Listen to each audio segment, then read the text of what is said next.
Hey everyone, it's Rob here at vidIQ. Welcome to the regular Tuesday channel audit live stream, which is going to be a little bit different this week. 7 days ago, we all were doing our usual thing, creating, trying to educate you and help grow your YouTube channels. But no doubt, I'm sure you're aware that a lot has changed in the world since then. And for vidIQ in particular, it has been a tough time because we are a global family, and this conflict that is now occurring in the Ukraine has personally affected our team, our family, vidIQ. And so what we're going to do today is a special channel audit live stream where we're going to audit channels through donations. But before we do that, I want to introduce to you somebody who represents the reason why you're all here. It's not because of me. I am the creative instrument of vidIQ, but the person who co-founded this company and put everything together, which enables us to use the tools that help us to grow our channels, is a man who is also called Rob, but a different Rob who goes by Rob Sandy. So to confirm, I do not own vidIQ. I am not the founder, the owner. I am the creator of vidIQ. So let me introduce you to the founder, which is Rob Sandy, who is joining us right now. Rob, thank you very much for taking the time out of your busy day. We welcome you to the live stream. We just wanted to bring you on today to talk to people about why we are taking quite a prominent stance here to stand with Ukraine, and how it is impacting us as a company, and what we're trying to do to support the awful things that are going on right now in Ukraine. Thanks for having me on, Rob. It's really speaks to the gravity of the situation. I've been. It's also been I might look a little tired right now. It's been a pretty long couple days since Thursday morning, waking up and finding a huge part of the vidIQ team, under shelling from bombs going off in their city in Kyiv. I'll just get straight to it. We are heavily backed by Ukrainian engineers. Over 50% of our software has been written by Ukrainians. We have some incredibly passionate team members on board that love helping creators on the engineering team. And most of them were in Kyiv. 12 of them were there on Thursday. We got 4 of them out. 8 of them have fled to other parts of the country, and right now it is checking in on them, and a lot of them in bunkers, with their wives, with their husbands, with their kids. I got a photo the other day of some onions on the ground with bread, and they're in, and so anyhow, I'm just speaking to the gravity of the situation here at vidIQ, and just like everyone here is extremely passionate about waking up every day and helping creators. This part of the team is as well. One of our key leaders over there, Alexei, he's consistently getting up in the at the conferences in Ukraine and spoke to the creator economy and why it's such a amazing thing to do to make content on YouTube and other platforms. And we have a lot of software, right? Like you think about vidIQ, it's the mobile app, the Chrome extension, the web app, it's daily ideas, keyword research, competitor research, we've been at this for a while, and they've been here since nearly the very beginning. when we were just Yeah. 15 of us. So I'll pause there, Rob. But I just really wanted to quickly dive into the gravity of the situation for us, what it's meant for me and the company, and how we're trying to how serious it is for us. Yeah, I want to welcome, of course, our usual channel audit team. Viper's here, Dan's here, and Jeff's here, and we are going to be auditing your channels very, very soon. Yeah, I mean, if anybody has any questions for Rob, we don't have him on for very long. But I would just speak ahead. to the cause that we're supporting please. Today. This is towards humanitarian relief.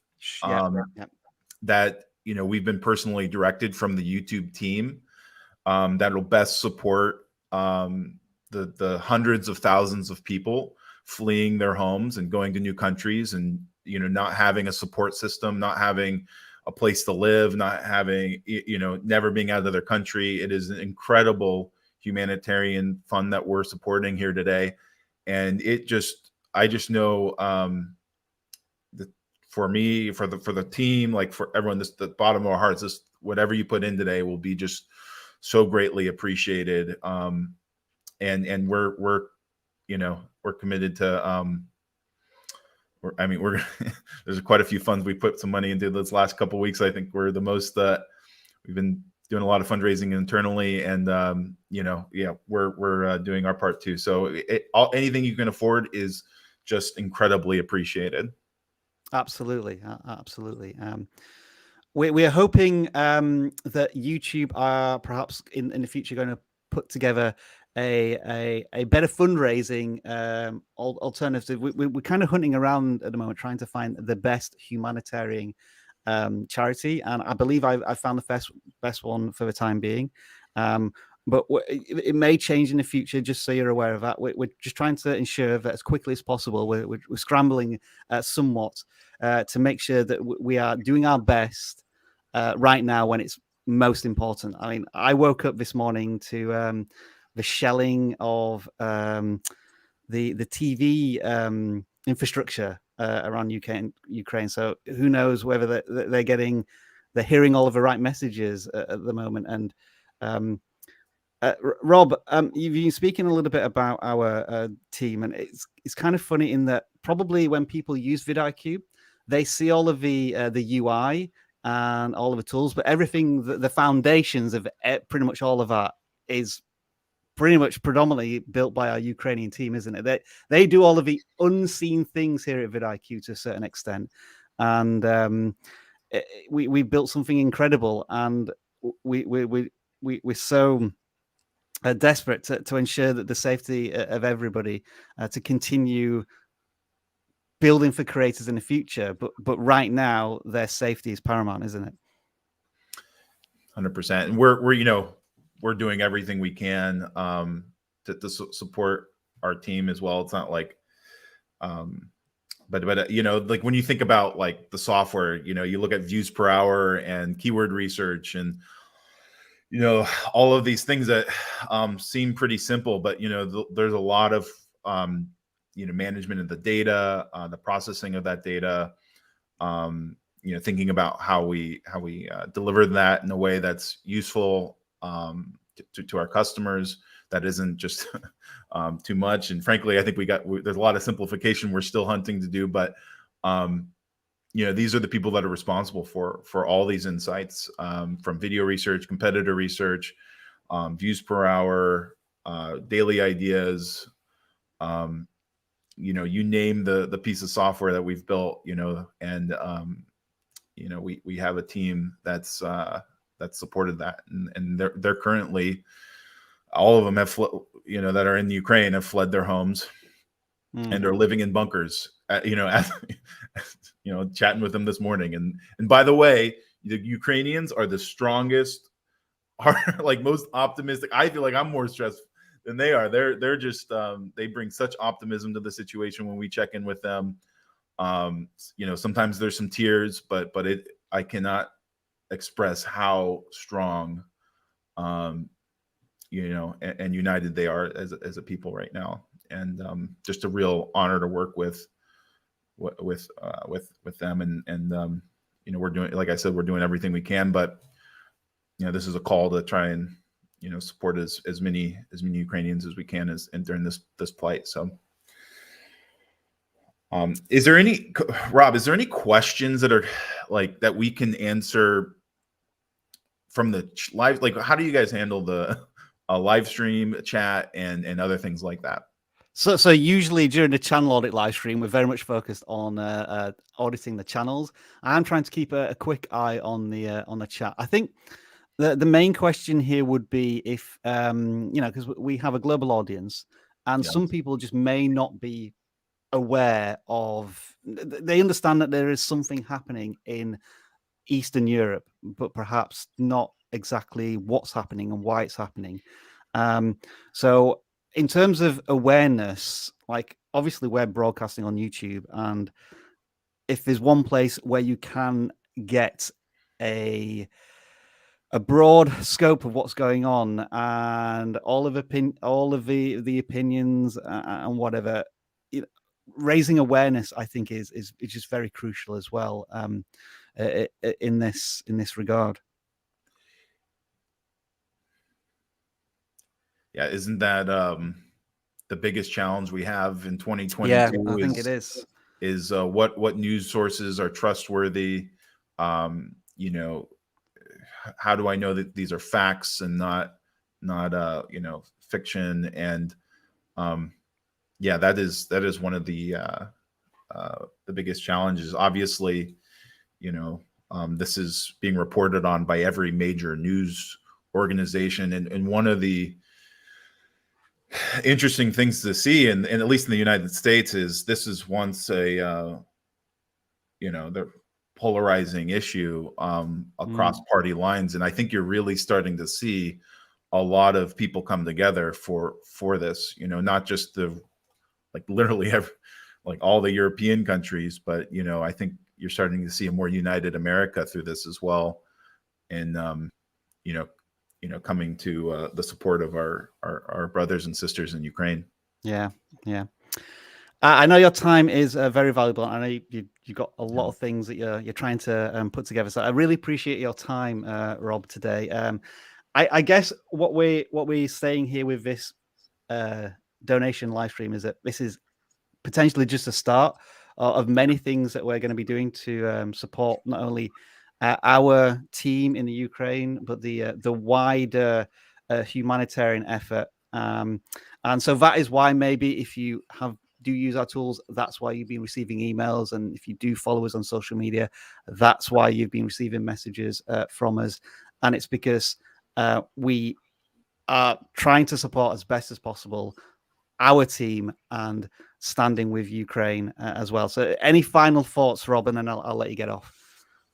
Yeah, I'll just say having talked with our engineers this morning and checked in with a few of them, some of them we just can't reach, but some are, most we've been able to get in contact. They were just so appreciative of the work we're doing here. That all the things we're doing to come together to rally, our audiences and support them during their time of need. So, just thank Rob, Viper, Dan, Jeff for stepping up and doing this stream and dedicating it. It means a lot to a lot of people on our team and I imagine around the world. So thank you guys so much, and thank you for all those that you're contributing whatever you can. It really it means a lot. So thanks you guys. I'm there's a couple different strategies we're implementing here. Fully understand. So I appreciate everyone and I hope to be on again. So thank you for having me on, hopefully under better circumstances. Yeah. So. Peace out, Rob. Thank you for joining us. Yeah. Thanks, you guys. Appreciate you, man. Appreciate you. Okay. So that was, Viper's on full screen here. Thank you for sorting that out, Dan.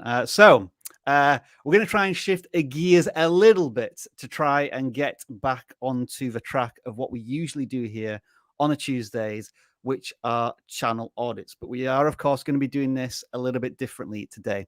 I want to say already, thank you, incredible thanks to anybody who's already donated. We've already raised $600 in the 60 minutes that we've been live.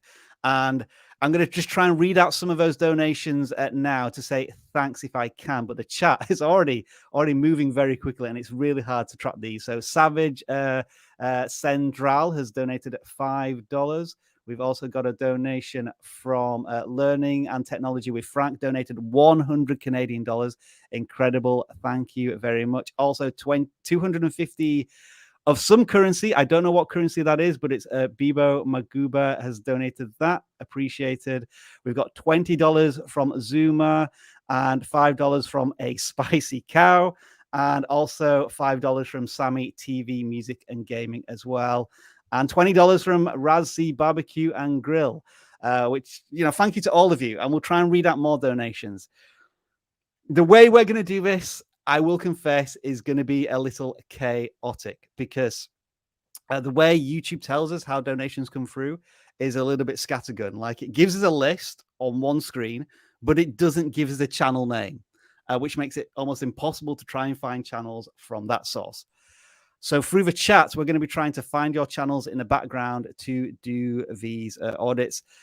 I apologize in advance if we can't audit every single channel through donations. We may take preference to who's donating larger amounts. And if this annoys any of you, or you don't agree with what we're doing here, then I will simply say, come back next week when normal service will be resumed, and we'll be auditing channels for free through the usual channels. But this week, it's important that we try and do our best to support the crisis in Ukraine, and this is how we're going to do it. So with all of that being said, we do have one channel that donated just before we went live that we wanted to bring up, that's donated, I think, £50 or $50. And so that channel is going to be Pico Productions, and we'll start with this channel. And so as your donations come in, we're going to be trying to sort of figure out in the background, bringing up channels and auditing them as well. So Dan, do you want to kick off with this channel audit? And then we'll let Jeff and Viper jump in as they can and will. Yeah, Pico Productions, thank you for your donation. 5,000 subscribers for Pico Productions, which is awesome. They do covers, remixes, shorts, and more. And more is always one of those that we say, what's that mean? So the channel, now this is the channel banner. A lot of people find your videos in other places, but it's a signal to me that your channel might not be focused. But benefit of the doubt, let's go through the videos and kind of see if we can kind of check out what are they doing more of, what are they doing less of, and what's really taking off. Judging by the thumbnails, there's a lot going on. You try to fit, it seems, in a lot of these thumbnails, a lot of information. So it makes it a little bit more challenging for me as an outsider to know what is it exactly that I'm looking at. So for example, scratch post, but a different cover is used every turn. It sounds like a game. The thumbnail has it looks like a picture of a comic book, so it's really hard to see. And that format persists throughout those kinds of videos. And it looks like you always use this title format of but a different cover is used every turn. So it's thing, but a different cover is used every turn. That said, the views on some of those are pretty impressive. 5,000 views from the video from 3 days ago. Let's see, 1,000 views on a different video, Happy, but it's sung by Marvin and Play-Doh Jeff. Okay, interesting. Rob, I think I'm starting to kind of get it. Yep. So it is song covers that are being done by other characters from maybe other IP. So different cartoons, maybe video games, because I see Sonic in there somewhere. Okay. And they're using, sorry if you've already said this, Dan, they're using this particular game. It's almost like the Dance Dance Revolution style gaming form, where you had to dance on a mat and up, down, left, and right, perhaps through controllers. It's an interesting strategy here. I'm wondering if this program allows custom tracks, so you can almost load up anything. Interesting. Yeah, that'd be interesting. So it took me a bit took me a lot of talking to myself to figure out exactly what I was looking at. But that was partially because I haven't seen this game before. So that's partially on me. What I would say is, I don't know. It's tough. So the I hate you one is really throwing me because it has 5,000 views. I was going to say, what if you didn't have these extra panels in your thumbnail? What if your thumbnails had simplified a bit? And then I look at the one happy, but it's sung by Marvin and Plato Jeff, and that has 1,000 views from about 7 days ago. And that would be a simpler thumbnail. That'd be like the kind of thumbnail I would push for. So that makes it a little bit challenging. Maybe we should sort by most popular and see if there's something like let's take a look. Oh wow. The Mickey inspired. I don't know if that's like the genuine Mickey Mouse. Looks like it might be the evil incarnation of Mickey Mouse, but those are the ones that are really driving traffic, aren't they? Yeah. They're still getting. I mean, a couple of them we can see there are still getting a few views per hour too. So yeah, a couple. They haven't like gone away completely. Interesting. So I would wonder, if it were me, is that because that's a very recognizable character? That Mickey Mouse character is a lot more universally recognized. And if that's the case, instead of saying, okay, this Mickey Mouse thing is the only thing I get views from, it would be more a matter of zooming out a little bit more and saying, maybe there's other characters that are also very, very popular that I can be doing this with. You don't have to stop at Mickey Mouse, but I would say that you're always looking for characters that have a wide, like a mass appeal, you know? It's hard to advise from there, to be honest with you, because it's also like they're uploading a lot. They're getting some decent views compared to their subscriber count. And, it seems like they're trying a lot of stuff. I guess the what I'm not seeing is the value proposition in the channel banner coming true. They said covers, remixes, shorts, and more. I would take away and more. It doesn't seem like you're doing shorts, but I very easily could have missed them. Like one of the most popular videos here is a short, but lately, I don't know if I'm seeing any shorts. Maybe, let's see. They're experimenting a little bit, it looks like here. But yeah, as sort by newest, I'm not seeing anything in the last month. Yeah. So the channel banner thing, I'm not super concerned about someone coming to your channel being confused and leaving after seeing the banner. What I'm more concerned about is your mindset. Like, are you marrying yourself to that value proposition of covers, remixes, shorts, and more? And then the and more gives you license to kind of do whatever you want, when that will confuse your subscribers if one day you decide to do a totally different game or a totally different type of video. So just be careful with and more, regardless of the context of just for any channel. Like if you spread yourself out too thin, you're casting too wide of a net, and it's really hard to build up those returning viewers. Okie dokie. That is Pico Productions. Dan, we are getting in a mammoth amount of donations. So if you can start bringing up some channels on your screen, and we're going to alternate a little bit. What I'm going to do is bring in this channel. Viper, if you want to kick off with this one, which is Razzie BBQ Grill. And apologies, Viper, if Dan and I go a little bit silent. We're going to go into a collection mode and bring up as many channels as we can. I have a ton, by the way, already. Do your thing. Cool, awesome. Right. So we got a Razzie BBQ Grill. I mean, I guess the premise is pretty simple there. We talking about cooking here, so that's cool. I do like the simplicity of your thumbnails. You just have one little meal up front, and then you have some text. Not too much text. You know how Viper loves minimum text. I'm down with that. I am confused about why your latest video only got 72 views and the rest of them are doing much. Well, no, the other one. Yeah. Wow. Yeah. You're right. Wildly fluctuating. Spiky views. Yeah. What is going on with that? I'm wondering if it's a particular cuisine or food that this channel has is really resonating with. Almost like these sandwiches or bacon ranches. Oh, I tell you what, short. It's short. Yeah, it's short. Okay. Yep. Always short. All right. You know what? I would almost advise you to attempt more short, because it seems like that's where your traction is coming from the most. And you know what they say: if it ain't broke, don't break it. So maybe you might want to experiment more with doing short content, because it seems like that's where you're getting the abundance of your traffic. So, but yeah, I love your simple thumbnails. I love I love that you have a theme going along with them. I'm kind of confused about your title, full video and description. What? Yeah, I wonder if that's a particular tactic for shorts creators that they're Maybe. trying to very actively promote their shorts into long form content. Yeah, the problem is that YouTube, the algorithm really prioritizes the exact text in the title. So making it an extension of your thumbnail in that way might not be the best idea if you want to get the most traction on the video. But again, I guess you can experiment with that. How long has this dude been doing video, Rob? Let's see if I sort again by newest and we scroll down a little bit. 4 months. So, Okay, so he's still new. Okay. Yeah, not still relatively new. Yeah.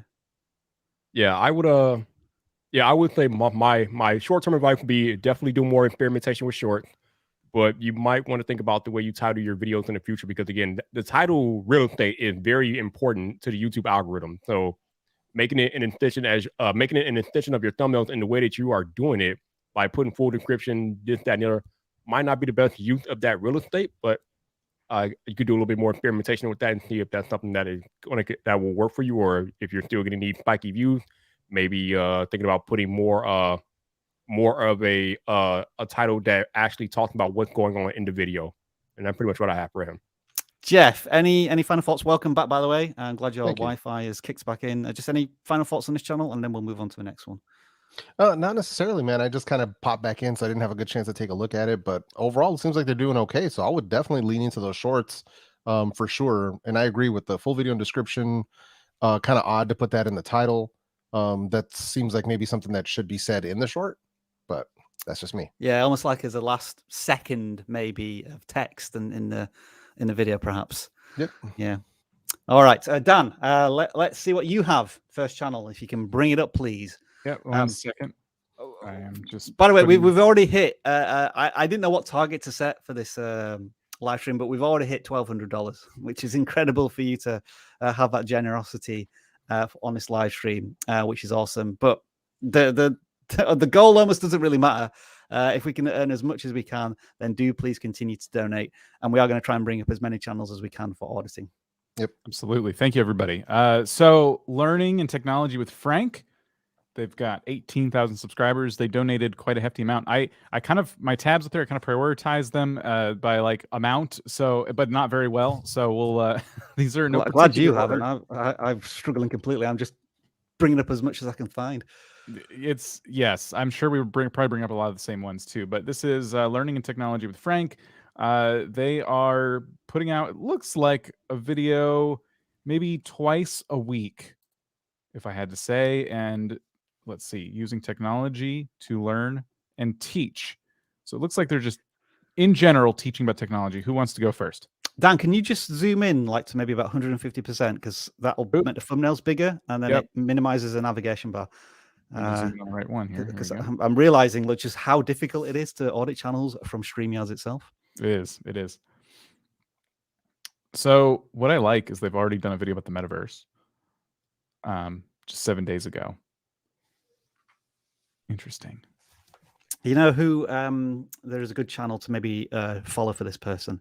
I'm trying to remember exactly how to pronounce his surname. It's Kevin Struarts or similar. This guy does basically software tutorials, be it like how to use Excel, how to use Microsoft Word, etc., etc. And he crushes it. Like it seems like a bit of an anomaly. That's top one, yeah. Stratvert. He seems to be like somewhat of a search anomaly, whereby he can make a video on any topic he wants to in the software education space, and it will get tens of thousands of views, which is incredible. I don't know how he's able to jump from topic to topic that way. Presumably, he just has such a huge reach with his content in terms of impressions that it's gonna hit the right audience and then bring him to the top of the search rankings. So I think definitely using this channel as a thumbnail influence and the type of topics and titles that he's covering is something that this channel may want to take a look at. Yeah, I want to see this channel taking notes for the titles as well, because I want to talk about these titles. Sorry, what were you going to say, Viper? No, I was going to agree with Rob. The thumbnail influence, because right now these thumbnails are doing way too much. They're not simplistic enough, and here's the thing: when you look at thumbnail from afar, if I look at your thumbnail like from an anti view or whatever, from a bird's eye view, I should say, I should still be able to discern what your video is about. If I look at it from afar and I can't tell what it's about, that's not a good look. Yeah. Well, I want to focus on this metaverse one because this is a trending topic right now, and it's going to remain a trending topic. I think this is as the year goes on, I think this conversation is going to get bigger and bigger. And if you are a tech channel, I would say of any variety, there's something you could probably do related to the metaverse. So the reason I want to focus on this one is because the thumbnail was kind of a miss here. When you look at the video, you see he has a headset, but the problem is you didn't put on the headset, and you have a really cool set here too. Good point. Yeah. You don't need the stark white background, although it's a theme, so maybe you keep it, but maybe test it. If you're doing a video like this, it's you with the headset, your background blurry, or if you like the plain background, do that too. And then 1 or 2 words max in your thumbnail. But you got too many things. We have an avatar view, which looks great, by the way. Very similar to you. And then we have this little dude shrugging, kind of distracting everything. Like, what's he doing here? Get him out of here. Make this. I want to see this guy bigger, and I want to see you with the headset on, and maybe not even text. And then the title, The Metaverse, Origins, Opportunities, and Dangers. While that is interesting, I worry that a lot of people right now aren't really thinking in those terms. And I think you probably could have had the same video that goes over the origins, opportunities, and dangers, but instead pitched it in a different way, saying like, should you join the metaverse, or the metaverse, what even is it? Or something a little more, I would say, generic. Because I love these titles that Kevin's using. How to use the new Microsoft Stream in 10 minutes. Is now the time to switch to Microsoft Edge? Like, Microsoft Edge is a keyword. Switching to Microsoft Edge is a keyword. And it's also a very approachable title. It's human readable. And so I think a little bit more work in the titles and the thumbnails will take this channel to the next rung on the ladder. I have another channel suggestion that maybe this chat wants to check out as well. If you search for Steve Dotter, Dan, a good friend of vidIQ and resident Father Christmas. You'll know what I mean in a second. He won't mind me saying that. His content appeals to a particular demographic because Steve's notion is that there are baby boomers out there who are embracing technology, but they're underserved by creators. And so he really quite targets that audience.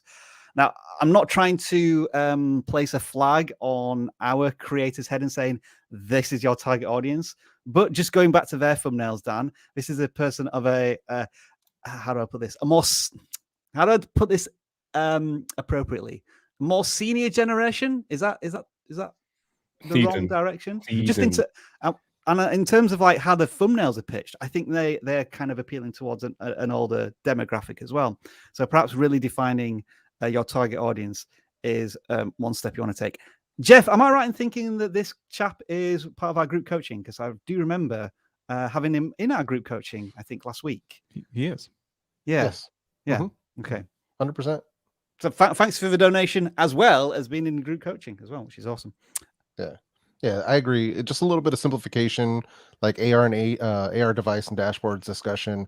There's a lot going on in that thumbnail, and that really just needs to be really streamlined. Where if you look at the one right next to it, where it's just data encryption, that's a huge disparity right there. So I would be looking at just a simplification of them so that it makes sense within less than 2 seconds, because you don't want to lose somebody by trying to have them figure out what your thumbnail actually means. So that's a big one for sure. And this is a stream too, so I would just say streaming, like putting a proper thumbnail on your live streams is super, super, super valuable. Like Jeff, you can attest to this. I can attest to this. I think everyone here, like we like when we see a 17-minute video that was a live stream, it kind of tells us like you want that to kind of go and have a life afterwards. It's not very long. So I think just this for, I don't know if I'm not directly talking to this creator now. I'm just for anybody out there, like take your live stream thumbnail seriously, because I've been testing this on my own. I took a live stream I did and it got like triple the amount of views and half the amount of time than my previous streams, just for having a better thumbnail and a better title, you know? And I was already taking it pretty seriously, but I had a different way of approaching it and it blew my mind. So yeah, there's always room for improvement there. Yeah, it makes a massive, massive difference if you go into a stream knowing that you're going to cut it down into a replayable video, that if you go into it thinking of it that way. So you want to title it and you want to thumbnail it appropriately right from the beginning. And that way, when it ends, you can always chop it down in the YouTube editor if you choose to. Make sure you're adding chapters as well.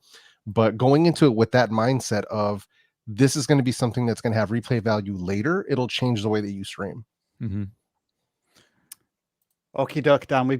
You've got like 15 tabs, so let's just move on to the next one. I have so many tabs. Yeah. Okay, I'll close that one, and that's Steve Dotto. We have here Marcus Schwab, 113 subscribers. They're live on Thursday at 1 p.m. Pacific, doing what? Something. Interacting with your live audience is so important. Okay, how to build and engage your community. Talk with. Okay, so we're interviewing someone. Hold me accountable. Gonna make a recorded interesting. My guess then is that this is a live streaming education channel, just from the titles that we're seeing. Yeah, as much and the thumbnails as much That's as what it feels anything like. else. Yeah, yeah. I'm pretty excited right now because I have a channel that I can show this creator. It is called Stream Scheme. I don't know if he's been uploading lately, but I would still check it out. So this whole channel is all about being better at live streaming. Mostly focused on Twitch, but obviously they have a pretty active YouTube channel. And you can see the difference here in the thumbnails and the titles. Why I almost quit my 100,000 subscriber YouTube channel, where you should stream in 2022, Twitch versus YouTube, the truth about streaming on Twitch. Like, very clear titles. Thumbnails, they're using a lot of the same faces, a lot of recycled faces. It doesn't seem to matter because the impact text and or image is always, something different and interesting. Grow Smart, 137 viewers. Like who on Twitch wouldn't want to get 137 concurrent viewers? Streaming to nobody. Everyone can relate to this who started a streaming journey. So like, this is where I'd like to see your channel kind of go. Like, for example, streaming music on Twitch. Talk with Rain. Okay, like I bet this person has like so many valuable insights for streaming music on Twitch. But instead of this pitch, like for anyone, like I don't know who this person is, but I might be interested in this conversation. Their name may or may not need to be in the title, but the title should be more about the value you're going to get from this live stream. So everything you need to know before streaming music on Twitch. And then maybe, and the truncated part is with Rain. You know what I mean? So it's so close. Like, and these are the types of topics that I think people are going to come back for, especially the live streams aren't that long. 35 minutes is not that long for a video length for this to live kind of on its own after it's done. So these are all like, you're covering topics that streamers care about, but they're not being pitched in the right packaging. I've said a lot there, so I'm going to blitz. I'm curious if this person has a podcast. I feel as if a lot of this content could be repurposed as podcasts. And how much of it is long form versus live streams, generally speaking? It looks like there's let's see, we got There's 5 one minute video here, streamed, and then one a month ago, which was a streamed. music video. Yeah. So another thing you can do, and you may already be doing this, you may already know this, is when you stream in OBS, or I think even Streamlabs OBS, you have something called a replay buffer. And you got to set it up. But once you do, you can use, if you have a Stream Deck or a hotkey set up, you can use a button. And every time you say something amazing or your guest says something amazing, you hit it. And let's say you set your replay buffer to the last 5 minutes or 3 minutes or whatever you want. It takes that segment and you have a clip ready for you. So as soon as they're done saying their amazing thing, you hit the button, that clip lives on your computer now. And then when you're done streaming, you go and grab that clip and you chop that up into a video. Or you make it a YouTube short or whatever you want. And this is a way you can grow streaming channels without doubling down on the amount of work, right? When you think of a long form video, you gotta come up with an outline or a script. You got to sit down in front of the camera. You got to record it. You got to edit it, make a thumbnail, all that fun stuff. Or you could repurpose stream clips. And that gives people, if you're primarily a streamer, now people have an idea of what your content is always going to look like. Oh, I really got to catch the next stream. They're already kind of into the vibe because they're watching very similar looking short form clips from your long form live streams. So, and that's a good pitch at the end of it. You can just have a subscribe call to action, subscribe so you don't miss the next stream or whatever. All right, Dan, I'm going to order you to hydrate give yourself your voice box a break. Pass it on to the next. No, keep sharing the screen. Thank you. Move on to the next tab, and we'll let Jeff start with the next one. Sure. Oops, this might be a difficult one. Sorry, Jeff. Oh no, it's fine. It's looks like it could be Spanish because I can easily read that. Where it's Okay. looks like it's physical therapy and physical exercise at home. Beautiful. Glad you were able to translate that for us. Yeah, not sure. I mean, I don't think it would be necessary to have all of that in the title of the channel name, but you know, more power to Zulma here. Now I'm trying to figure out. Now we already know it's like a physical therapy and home workouts. But this video or short from an hour ago, it's just March 1, 2022. I know it's a short, but you know, we got to at least put in a little bit of effort and you know, put something hashtag shorts. I mean, or what is happening here? You know, basically, like, let me know, because there's a few of these that are like this where it's just a date. You know what I mean? So maybe it's a strategy that they're using. This one got 750 views. Maybe it's the new thing to use a date. I'm not sure, but maybe that's what's going on there. I'm curious, Dan. What would be in the description of that video? I'm just wondering if there's any more context other than a date. Is it this one? So one of the date ones, if you just click on that, I just want to see the description. Wow. So it's pretty incredible that YouTube somehow found an audience for that short, you know, which simply says February 26th. Yeah. I have a question for all of you all. How do we feel about this channel seemingly intermingling Spanish and English? Because the channel's in Spanish, but some of these titles are in English. Yep. Interesting. That's something I probably would normally not do. And mind you, this is something that happens because people just kind of don't know. And we don't know what we don't know when you're a new creator. But normally you have to think about your target and who are you targeting? And you really want to get granular with it, but at a much broader level at the very beginning. Are you going after an English-speaking audience or a Spanish-speaking audience? And you need to make that decision. And once you make that decision, you need to go after it. And, you know, don't do your titles in English when you're targeting Spanish-speaking people. Are you speaking Spanish in your videos? You want to be targeting those people video after video. Don't do a channel where you're doing both, because now you're just confusing things. So if it's going to be English, be English. If it's going to be Spanish, be Spanish. And if you want to have both, then I would create two separate channels. That's just my opinion there.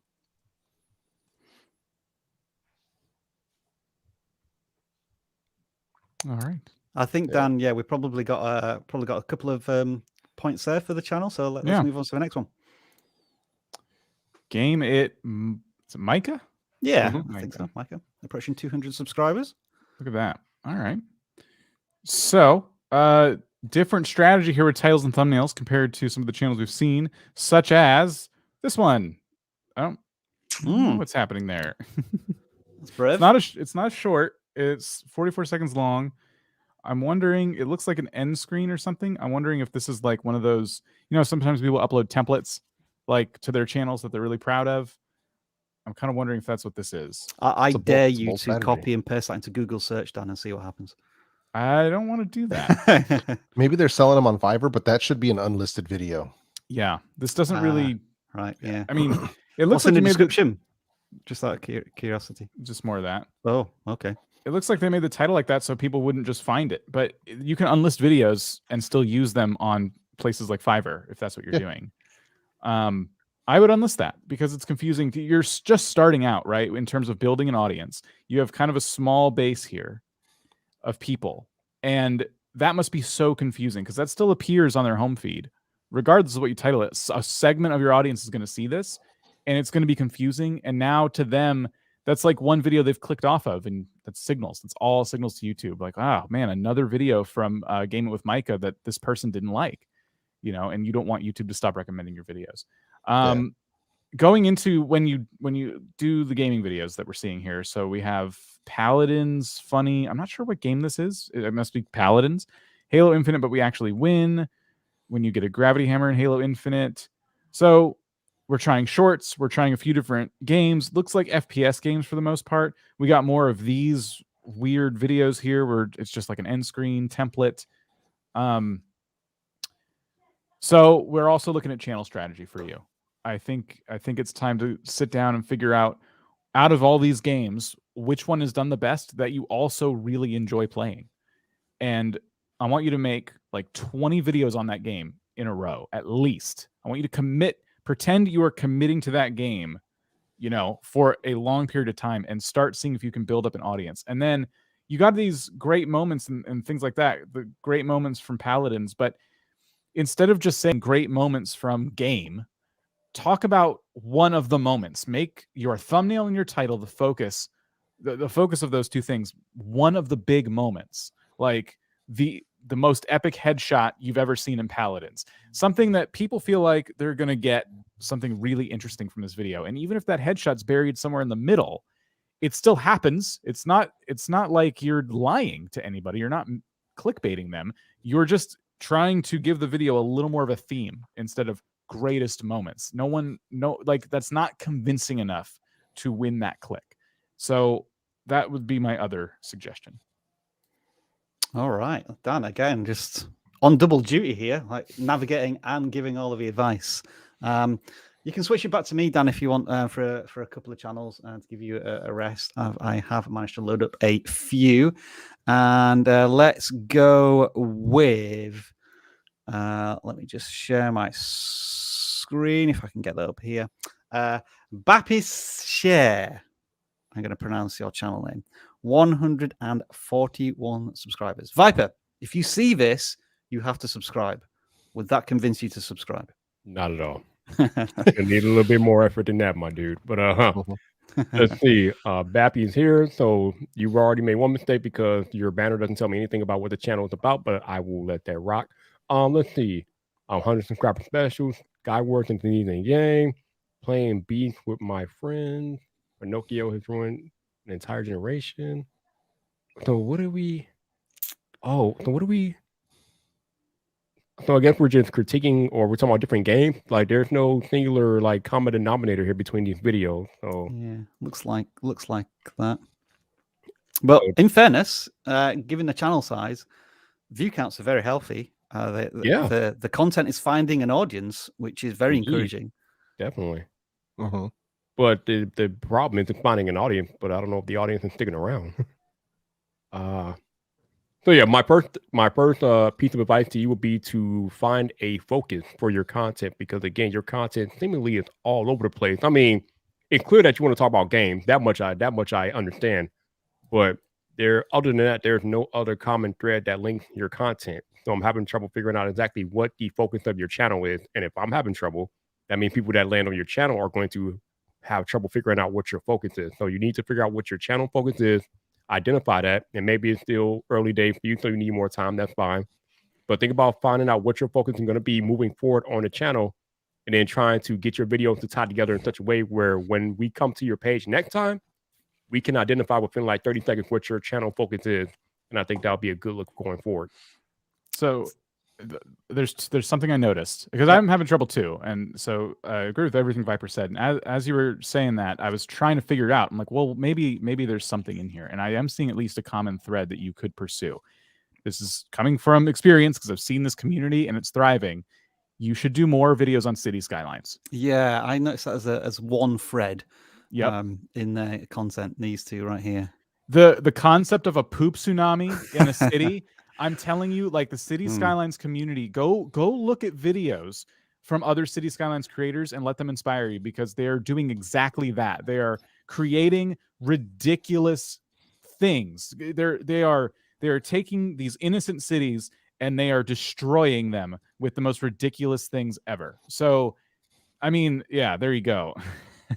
I love those videos. Wow. Building the worst city. Thumbnail. Yeah. Phew. That's incredible. I mean, this game's been around for a while, but they've released a lot of expansion packs. I believe there's a huge thriving modding community as well.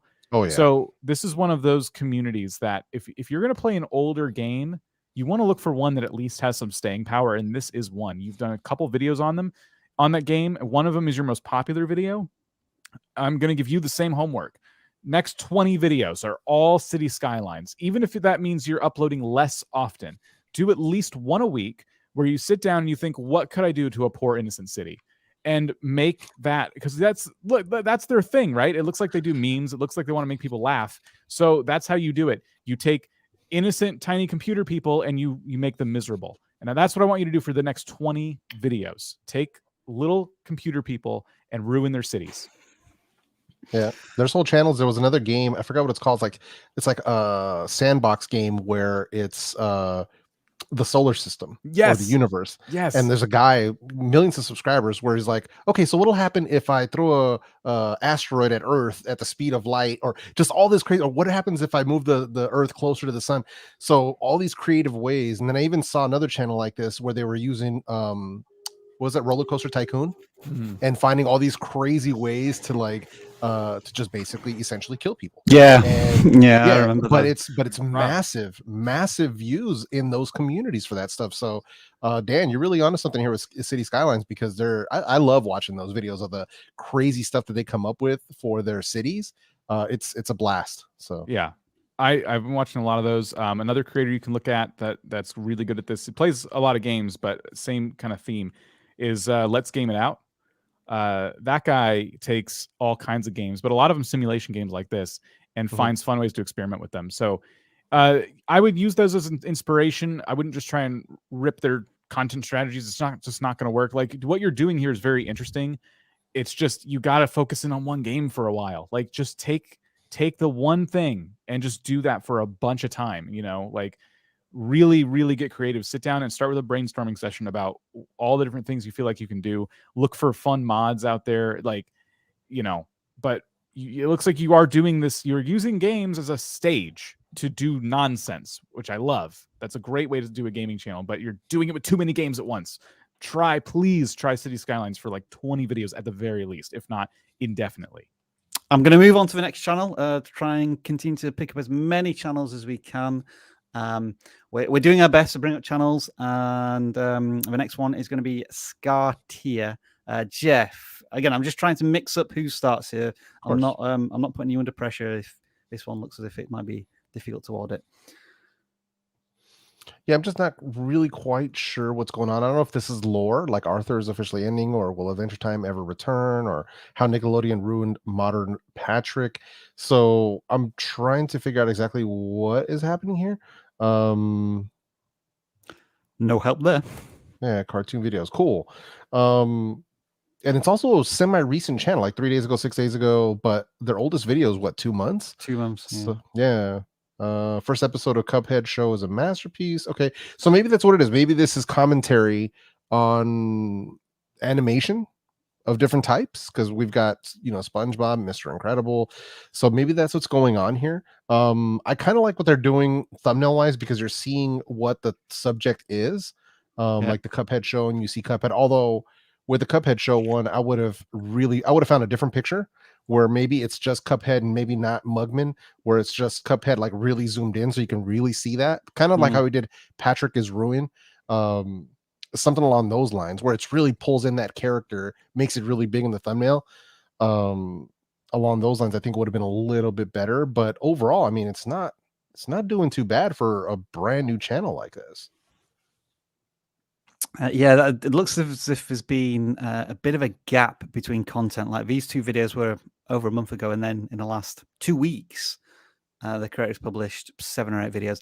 I'm a little concerned. Maybe concerned's not the right word.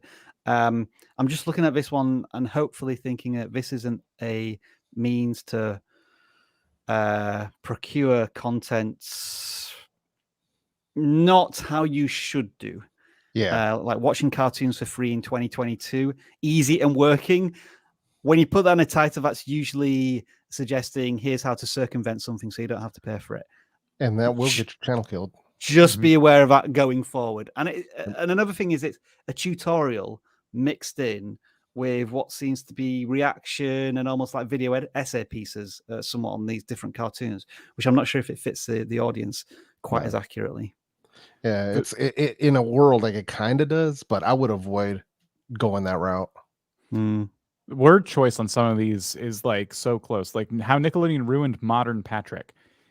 I would have just taken out the word modern. It's a little confusing. It's like how Nickelodeon ruined a character, but you've given this character like a designation that it doesn't normally have. Like, I guess when I think about it, the show's been around for a long time, so maybe you mean how modern episodes of the show, but that doesn't really matter. You're claiming Nickelodeon ruined a character. You don't need to say modern. It just doesn't need to be there. And then Ice Age, a movie franchise with wasted potential. That doesn't really mean a whole lot to a viewer kind of passing by. Like, what do you mean wasted potential? Like, I think, just think about these things. Like a viewer scrolling by, would they understand what that meant enough to click on the video and learn the point you're trying to make? It's a broad statement, isn't it? And Yeah. even the thumbnail of a title needs to focus on something specific, whereby it's a particular character that's flawed, or the concept of the whole idea of a cartoon is flawed in some way. I'm asking the question why from the title and the thumbnail, but I'm not intrigued enough to investigate the video to get that answer. There needs to be a tease in the packaging here to begin with. Yeah. All right, let's move on to the next channel, and it is going to be your gamer dad. Hey. All right. Nice. Whoever wants to chime in, chime in. So, Pokemon Legends Arceus. The one problem with what you're doing, I like the thumbnails overall. I mean, the episode number's a little too big for my taste, but you're trying to keep it consistent. You're doing these Let's Plays. They're a little bit long. The problem is you are competing with people like Abdallah Smash, who are there. He's approaching 1 million subscribers, and right now his whole channel is dedicated to Pokemon Legends. So before the game came out, he had an early copy of it, and he was already preparing his Let's Plays, preparing all of his tutorials. Like, I'm not saying no one should do this. I'm saying that your approach to this game needs to be a step above just a general Let's Play, because if people want to see the story of this game, they can get it on so many different channels that got the game way before you did. So you're at a huge disadvantage, and that's the case with a lot of games. So as creators, as you're starting out, especially in gaming, you need to be thinking about a new way to approach a topic that isn't, currently being done. So that's my biggest piece of advice for you, other than Fortnite and Mother Simulator and Minecraft Survival and Pokemon Arceus are, that's 4 different audiences. You're targeting too many different audiences. Again, I think this is the case with a lot of gaming channels we've seen today. It's too many games in one place. And if it's going to be too many games, that's one thing, but you have to at least keep it in the same theme. Like if you're going to play Minecraft and you're a Pokemon channel, then Pixelmon, the Pixelmon mod series, like that's at least an easy crossover to make. It's still about Pokemon, but it's also Minecraft. Like, look at all of the data we have here. This is probably about 100, maybe 200 videos. And 9 months ago, you were doing Let's Plays, and you were getting 18 views, 4 views, 2 views, 4 views. 9 months later, you're still getting exactly the same number of views. Yes. And we see this countless times in the Let's Play genre, in that people just do the same thing, hoping or expecting something to gain traction, and it never does. And I'm worried that this channel is going to be in a very similar situation in another 9 months if they don't think about changing it up. Sorry, Dan. It's okay. Sorry. I have a friend who prefers it this way. Like, they play one game until they finish it, and then they move on, and they only get about 5 views a video, and they just enjoy themselves. They don't edit their videos down too much, and they literally just enjoy doing that, which is fine. I'm assuming because you did donate, maybe you just wanted to donate and you didn't want an audit, but we're here. Assuming you wanted our advice, I would say that you've tried this format for a long time. I want you to keep playing Pokemon Legends. And listen, they just announced another mainline Pokemon game that's coming out this year, which is nuts. That's 2 mainline Pokemon games in 1 year. That is unheard of. That's huge news. You can do a short video, 5 things you hope are in Pokemon Violet, and I forget the other one. So, like, even stuff like that, like simple little videos where you write a quick script, you sit down in front of the mic, you have some Pokemon Legends gameplay in the background or whatever, or a gameplay from the trailer, and then you're just talking over it. But like, do some of these more creative things, bring your spin to these games that have been covered in the way you're covering them, left, right, and center from like all these massive channels. You are at any Let's Player out there, you are at a huge disadvantage if this is your approach to gaming content. All right, then. The next channel, as long as it's not a gaming channel, which I don't believe it Rob. is. Yes. Can we stop for a moment? Because I'd like to do a quick reset and explain why we're here and what's going on. Sure, you do that. Actually, what I can do is I can bring up that webpage to confirm where the donations are going. All right, so a lot of y'all are probably wondering. Well, some of y'all might be wondering what's happening. I mean, I'm pretty sure most of you all are aware about the situation happening in Ukraine with the invasion and different things like that. We at vidIQ, we have a very special connection with Ukraine. We have a few team members that are from Ukraine or of Ukrainian descent. So we as a company, we are taking an aggressive stance as far as showing support for Ukraine. That's why we're hosting this live stream today.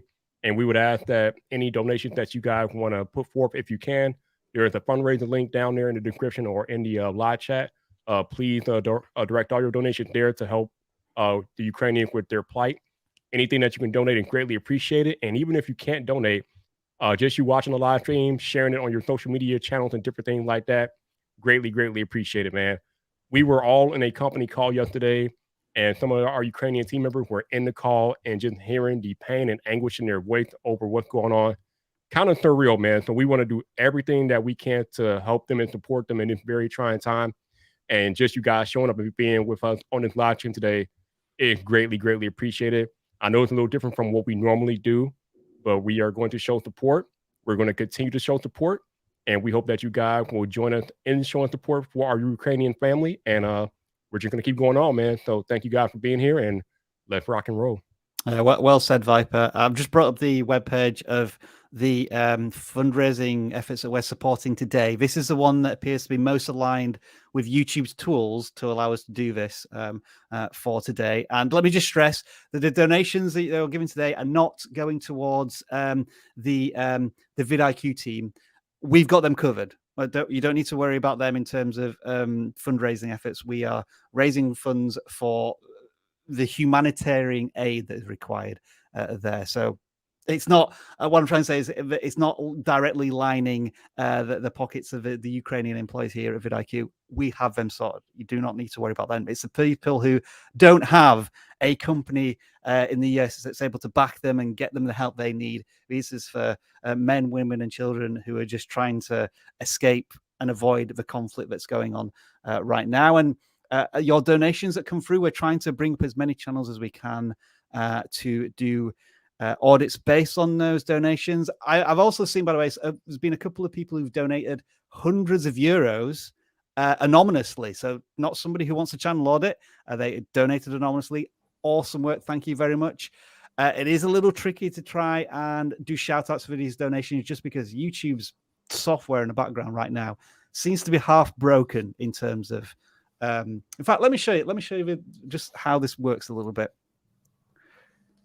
Ooh. You can see all of it.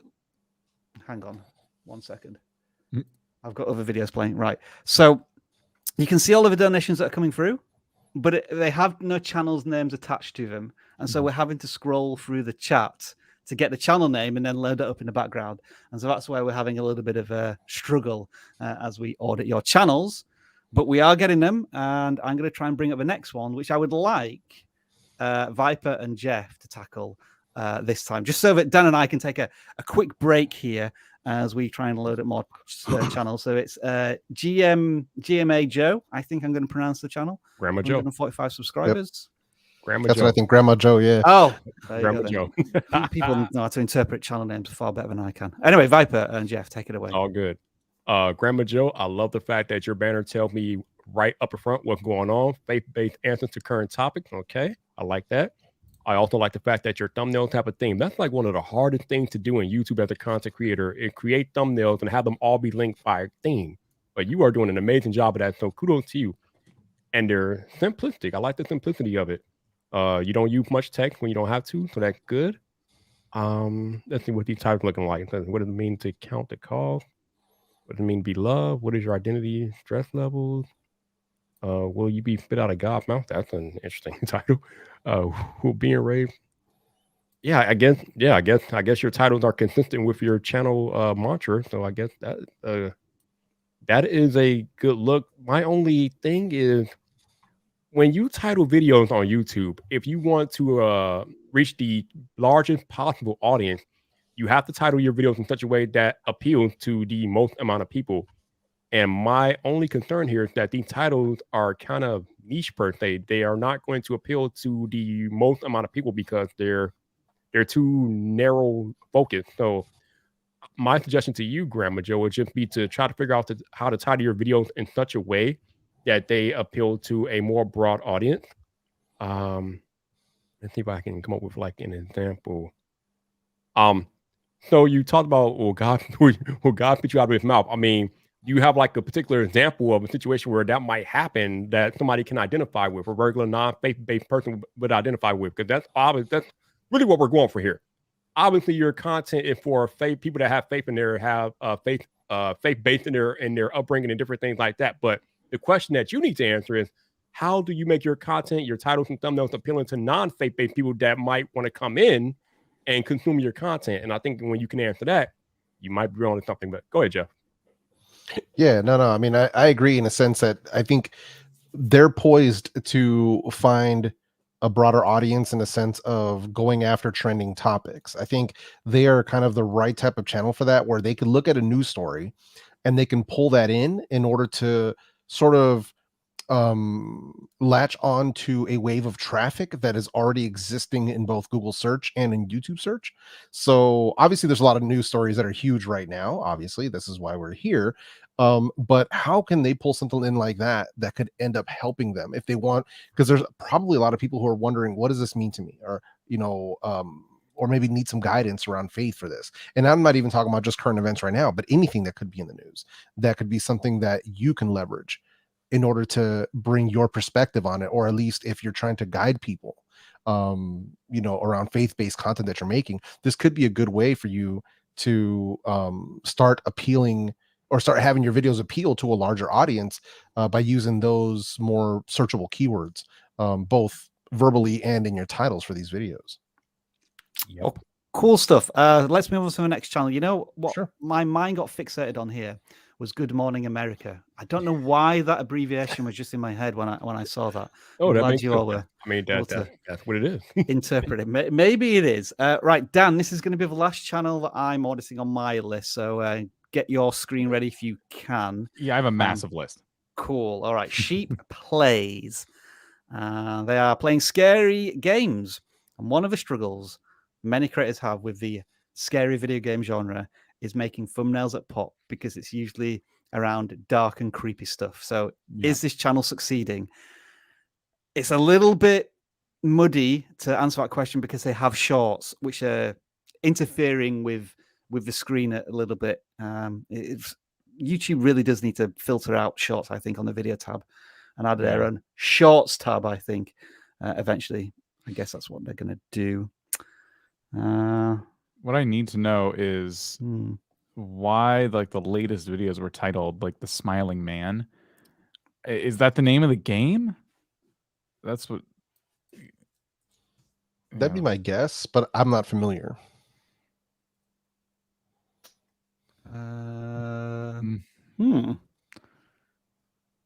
I don't think it is a game. Was it? No, that was 11 days ago. that is creepy. Whatever that is creepy.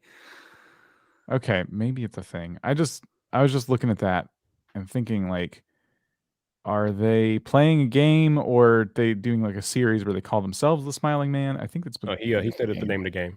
Okay, cool. Got it. Thank you. Yeah, it looks like this almost like a 3D game from the mid-1990s, like Doom or Wolfenstein. Yeah, I like it. Mm-hmm. So I like that he's creepy. Doing a really good job of the editing, right? Like the punch-ins and punch-outs and things like that.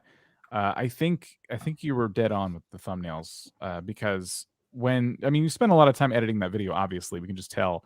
I think because you chose to use your face and you did all that work and making it this huge Joker-like smile and all that stuff, it doesn't look like the game, and that's why it was a little confusing. Like, is that even a game? What is that? But these, yes, like when you look at these, obviously this is like game footage. This guy keeps popping up over and over and over again, the green hat guy. It's so iconic, isn't it? Already, just from the few thumbnails we've seen. Yeah.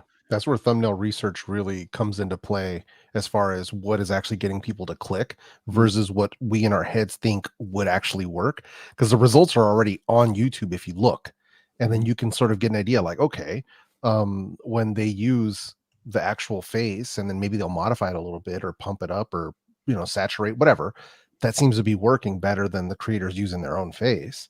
So this is something you want to pay attention to, and that not just for sheep plays here, but for any genre, any YouTuber from any genre, you want to pay attention to what actually gets clicks in your niche, because it's not going to be the same for every single niche. You know what this reminds me more of? The Jack Nicholas Joker smile from the 1988 Batman movie. Yeah, which is the best one, of course. Hashtag controversial. Hashtag Michael Keaton. Yeah, other than that, I mean, we got to see some more videos, I think. If the game you're playing offers enough content for you to do it for the next like 20 videos or whatever, then I would definitely do that. Or you could like take a page out of the book from some of those other channels we looked at, and what are some of the other trending horror games that you can kind of jump in to. When it comes to horror games, I always feel like my general advice of trying one game for a while kind of goes out the window, because they have a beginning, a middle, and an end, and it's more about the creator's reaction. So as long as you keep playing horror games, then it becomes like creating creating videos that are centered around your personality. And that's what we saw with your editing. You're punching into your face, you're obviously like saying stuff, you're reacting to the content. That helps build your audience. But I think the title still needs to be more compelling, like why you shouldn't play the Smiling Man. Like think of titles like that. Think of those controversial statements, even if you don't necessarily agree with them. Like if you know what the title's going to be going to the recording session, you can say like, you can intro your video with the part where you're like, I'm never playing this game again. And then, then it transitions into the start of the video and blah, blah, blah, blah, blah. So, if you're worried about clickbaiting people, all you need to do is plan your titles and your thumbnails before you hit record. And then you have all the tools you need to make that title kind of outrageous. And then, you deliver on the value in the first few seconds where people are like, oh, that's why he said don't buy this game. You know what I mean? All right, Dan, fire it up. Let's see how many tabs you've got. Well, I could probably take us through the rest of it if we wanted to. I have a lot of tabs. These are I've been trying to sort, like, I still want to get to these if we can. These are lower donation amounts. So thank you for donating. It's just we're trying to prioritize ones that came in a little higher. And I also did my best to try and like find channels and keep track of how much they donated, but I did a pretty bad job. So my first one here is Donnie Games, 330 subscribers. It looks like they're playing W2K 2022. But subscribe for more. Okay, so they've named their short. This is a short. They've named it Subscribe for More. It has 741 views. Is that a short? Oh, it is. It's square. Interesting. A 1-to-1 short, huh? I see what they did. This, when you do shorts like this play for like, I'm going to do a trailer for my channel. That's what they're doing here. That's why their channel banner's here. And I'm going to do a trailer in shorts to get people to subscribe to my channel to watch the long form series. That's really not how shorts work. Most of the time, people will not think about how people are viewing shorts. They click on the shorts icon on their phone. They get presented a short. They watch it. They swipe to the next one. They watch it. They swipe. They don't even know what the heck the short shelf is going to serve them next. They're just swiping and enjoying shorts. So when they see yours and it's this weird trailer and the screen is all small because it's 16:9, but it's shoved into a square, they're not getting a very good viewing experience. They likely swipe away before they even understand what's going on. And so you're trying the strategy where you're using shorts to try to push people to your long form videos. It's probably not working. What I would do instead is make your long form videos and then take amazing clips from them, 30 seconds, 15 seconds, and make those vertical or square, but vertical works better. Make those vertical shorts. Give the shorts viewers their own unique experience. Don't try to pull them over to your long form content. Otherwise, I would say just don't do shorts, because you're trying to give people a good first impression of you and you're already kind of ruining it out of the gate, So they're two separate things. Treat your shorts audience separately from how you treat your long form audience. Yeah. And I know we all want, to gain more subscribers. and I get that. But when it's too overt, it turns people off, because I know it turns me off as a viewer. So this is something that you want to make sure. Now, how do you get people to subscribe? You're going to give them good value, whether it's via short, whether it's via live stream, whether it's via recorded video, however you want to do it. Give them value. Don't waste their time. Even if it's a short, don't waste their time. Make that short stand on its own. And if they like it enough and they've watched it through completion, and maybe even have something happen so fast that they have to watch it multiple times, even better. But that's just one of those things where just don't waste their time. Don't waste the viewer's time. Just get in there. And if they like your content enough, trust me, they will subscribe. Yeah, I see you're doing streams of Skyrim right now. So same advice as before. Set up your replay buffer to grab awesome clips. Skyrim is like a clip machine. All these funny things happen in Skyrim constantly. So be capturing clips, make those your shorts. Or if you would just prefer to make them widescreen short videos, you can do that too. And give them a little more searchable titles. I know it's a live stream, but Skyrim The Magical Journey isn't really anything. When you set up a live stream, like, what's the goal? What are you trying to achieve in that live stream? Are you trying to speed run it? Are you trying to beat a certain quest? Are you trying to collect a certain item? Like, make that goal clear when you go into your live stream. And whether or not you hit it doesn't matter. Like, everything you do on YouTube, live stream, short or otherwise, should have a point, and people should be able to understand that point when they see the title and they see the thumbnail. I think I was seeing like 5 different games there as well, Dan. We've got WE2K. There's Grand Theft Auto there as well. Minecraft. I did see a couple of videos that had a baby in it. I was just trying to work out what game that was. Just scroll up a little bit there. Possessed Baby. And then the one above it, Never Get High and Babysit. That had 2,000 views. I was like, oh, I wonder what that is. But I couldn't quite ascertain what game it was from. I don't know, but that might be somewhere to explore, because your shorts with 3 that Point Baby as well. Yeah, aren't doing too bad. I flushed a baby down the toilet, but what's this game? Like, you kind of missed the audience. Like, this is clearly a video game, and you kind of missed the audience by not saying in blank game. I think you're still building up that authority with an audience of viewers before. Like, you can leave the title of games out and have them get views, but that really depends on having returning viewers. That really depends on YouTube kind of understanding who your content is for, and you're not quite there yet. You've been going for a month though. Like, on the positive side here. Oh, sorry, never mind. You've been going longer than that. It looked like it stopped at a month. So then the evolution has definitely been very interesting. You've played a lot of different games over a long period of time.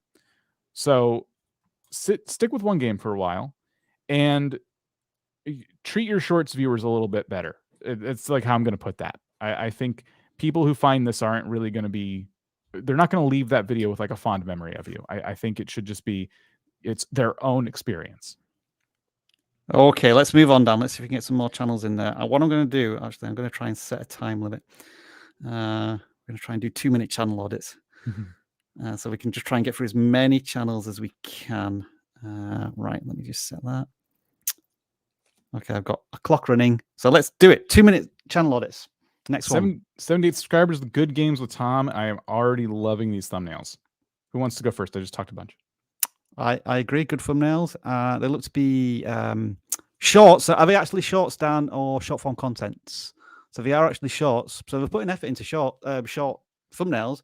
I'm not sure if there's going to be any much shelf life in those thumbnails just going forward. But it's good that you're committing to that. And are they kind of like asking a single question about each game in each of these shorts?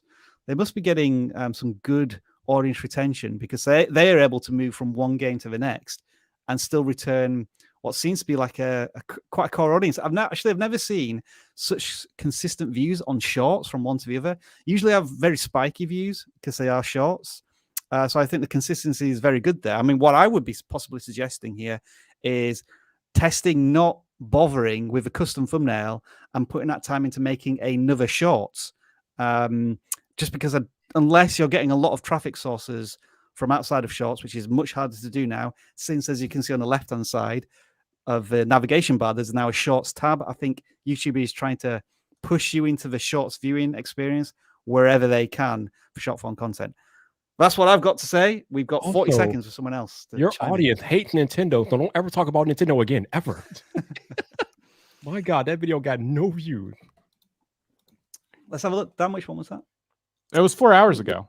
I reckon there's going to be a short So boost good. to that one. You know what they're doing? I noticed a Twitch link. I think what these are what I was talking about earlier. I think these are clips from streams, but they've put a little more work into them to make them like this short bite-sized content. So this person is treating their shorts audience to their very own experience, even though they weren't there for the live stream. So this could end up being a really powerful clip channel for a Twitch streamer, you know, if I'm right. And they're off to a really good start. Actually, 2 minutes. Let's move on to the next one. Wow, he really done an actual timer. Yeah, I've got. Look, it's running right there, right now. You can't really see it, but it's running. Pop culture living room. Jeff, what do you got? Pop culture living room. Let's see. So I'm seeing a combination because it looks like their latest video about Obi-Wan is a short, but the rest of them seem to be actual videos.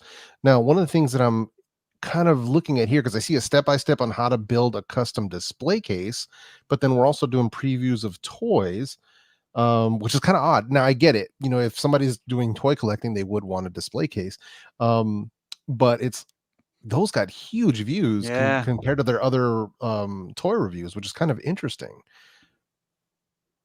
You almost feel as if there could be a sub channel genre for building the best display cases for your trinkets. Yeah, 100%. Yeah, just depending on what it is, because there's people, and I've seen people do this, where there's videos showing you how best to display your Lego builds or your Lego minifigures, not the same type of case. You know what I mean? Or your Funko Pops. Obviously, it's going to be different size, whether you want them out or in their boxes. So that would be a different kind of genre of what that is. But overall, I mean, I think it did well for the channel, but it's a very different type of content for them. Yeah. So quite interesting. Aside from this video here, their most popular videos are all like building stuff, you know, Muppets, shelves, acrylic for a custom display case. You know what you should do is you should just build stuff, and then you can have a separate side business where you sell the stuff you build, so it's not cluttering up your garage. Seriously, like that could be a whole channel where you're so right, Dan. It's not a joke. Yeah, they could set up an Etsy store where they take custom, you know, orders, and then they can make these really elaborate display cases if they have those kinds of talents, and then just make that your channel. This is working. Yeah, so Batman is released later on this week. Can you imagine if they were to design a Batman themed display case, which actually had like a spotlight on top, which like put the Batman logo on the wall or something? Ooh, yeah. 2 minutes. Soprano Street. Almost 7,000 subscribers. I watched the first episode of this and I couldn't get into it, so I'm going to step back for 2 minutes and let others. I've never seen it. I haven't either, but I'll take a shot at it. So it looks like we have a Sopranos reaction channel, which is cool.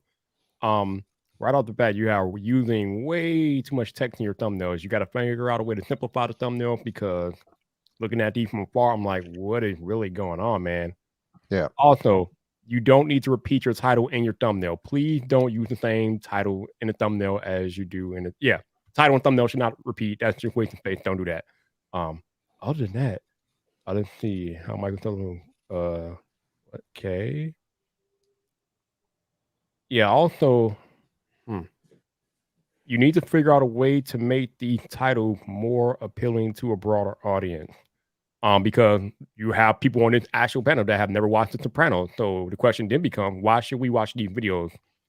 I mean, is this channel only for Soprano watchers? I mean, I guess that's okay if that's your target, but if you want to appeal to people that maybe have never watched the show, then you got to figure out how to bring them in by coming up with more broader titles, or like Jeff was talking about earlier, figuring out a way to like kind of blend what's happening in pop culture and trends with what happened in The Sopranos and try to merge those in your title and maybe create your titles that way.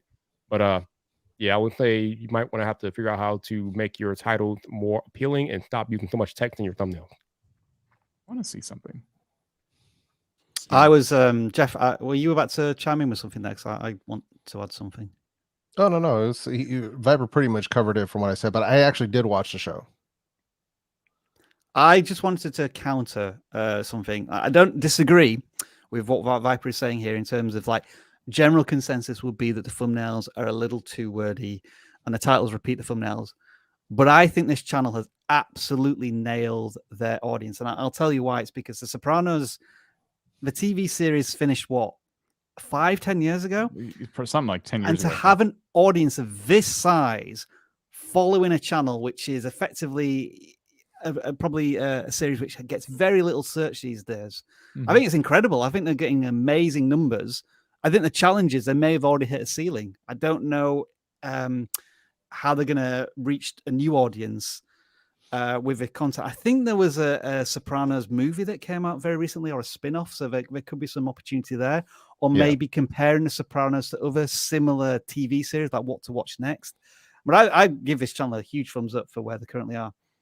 Yeah. And that's not to Thank you. disagree with Viper. It's just to say that given the subscriber count and the view count, something right is happening here with this channel. Yeah, I love these concept videos of like, what if this person was the boss? You know, like Yeah. stuff that probably never happened in the show, and they're just exploring that. You know, like, oh well, what if? So probably a lot of content ideas. I do worry about the ceiling as well, but this is a really, really amazing amount. Are they of using the views. community tab, Dan? That would be my last question, just to see if they can. Oh, okay. So maybe start leveraging that a little bit. Mhm. How often do they create content? 8 days, so about every week. Once a week. So there's definite community tab opportunities there. Yeah, Yep. I would say. That wasn't perfectly 2 minutes. I just forgot to set my timer. it works. Rayless, maybe. Is this a Animation show? VTuber? Looks like they're doing anime. Oh no, VTubers Oh. lore is kind of insane. Are they doing shorts? Or I'm so confused. I Okay, think here's they're that. shorts. Okay. There's shorts So- and live streams. It's Yeah. it's either under a minute or over an hour. Wow. Yeah. I'm not familiar with the subject matter at all. So that makes it a bit tough. But it looks I think those shorts are doing well. Some of them have like a bunch of views, like this one from a day ago. And the live streams seem to get some amount of views. I'm not sure how many concurrents that would represent, but maybe about 5 to 10, which is like a modest start.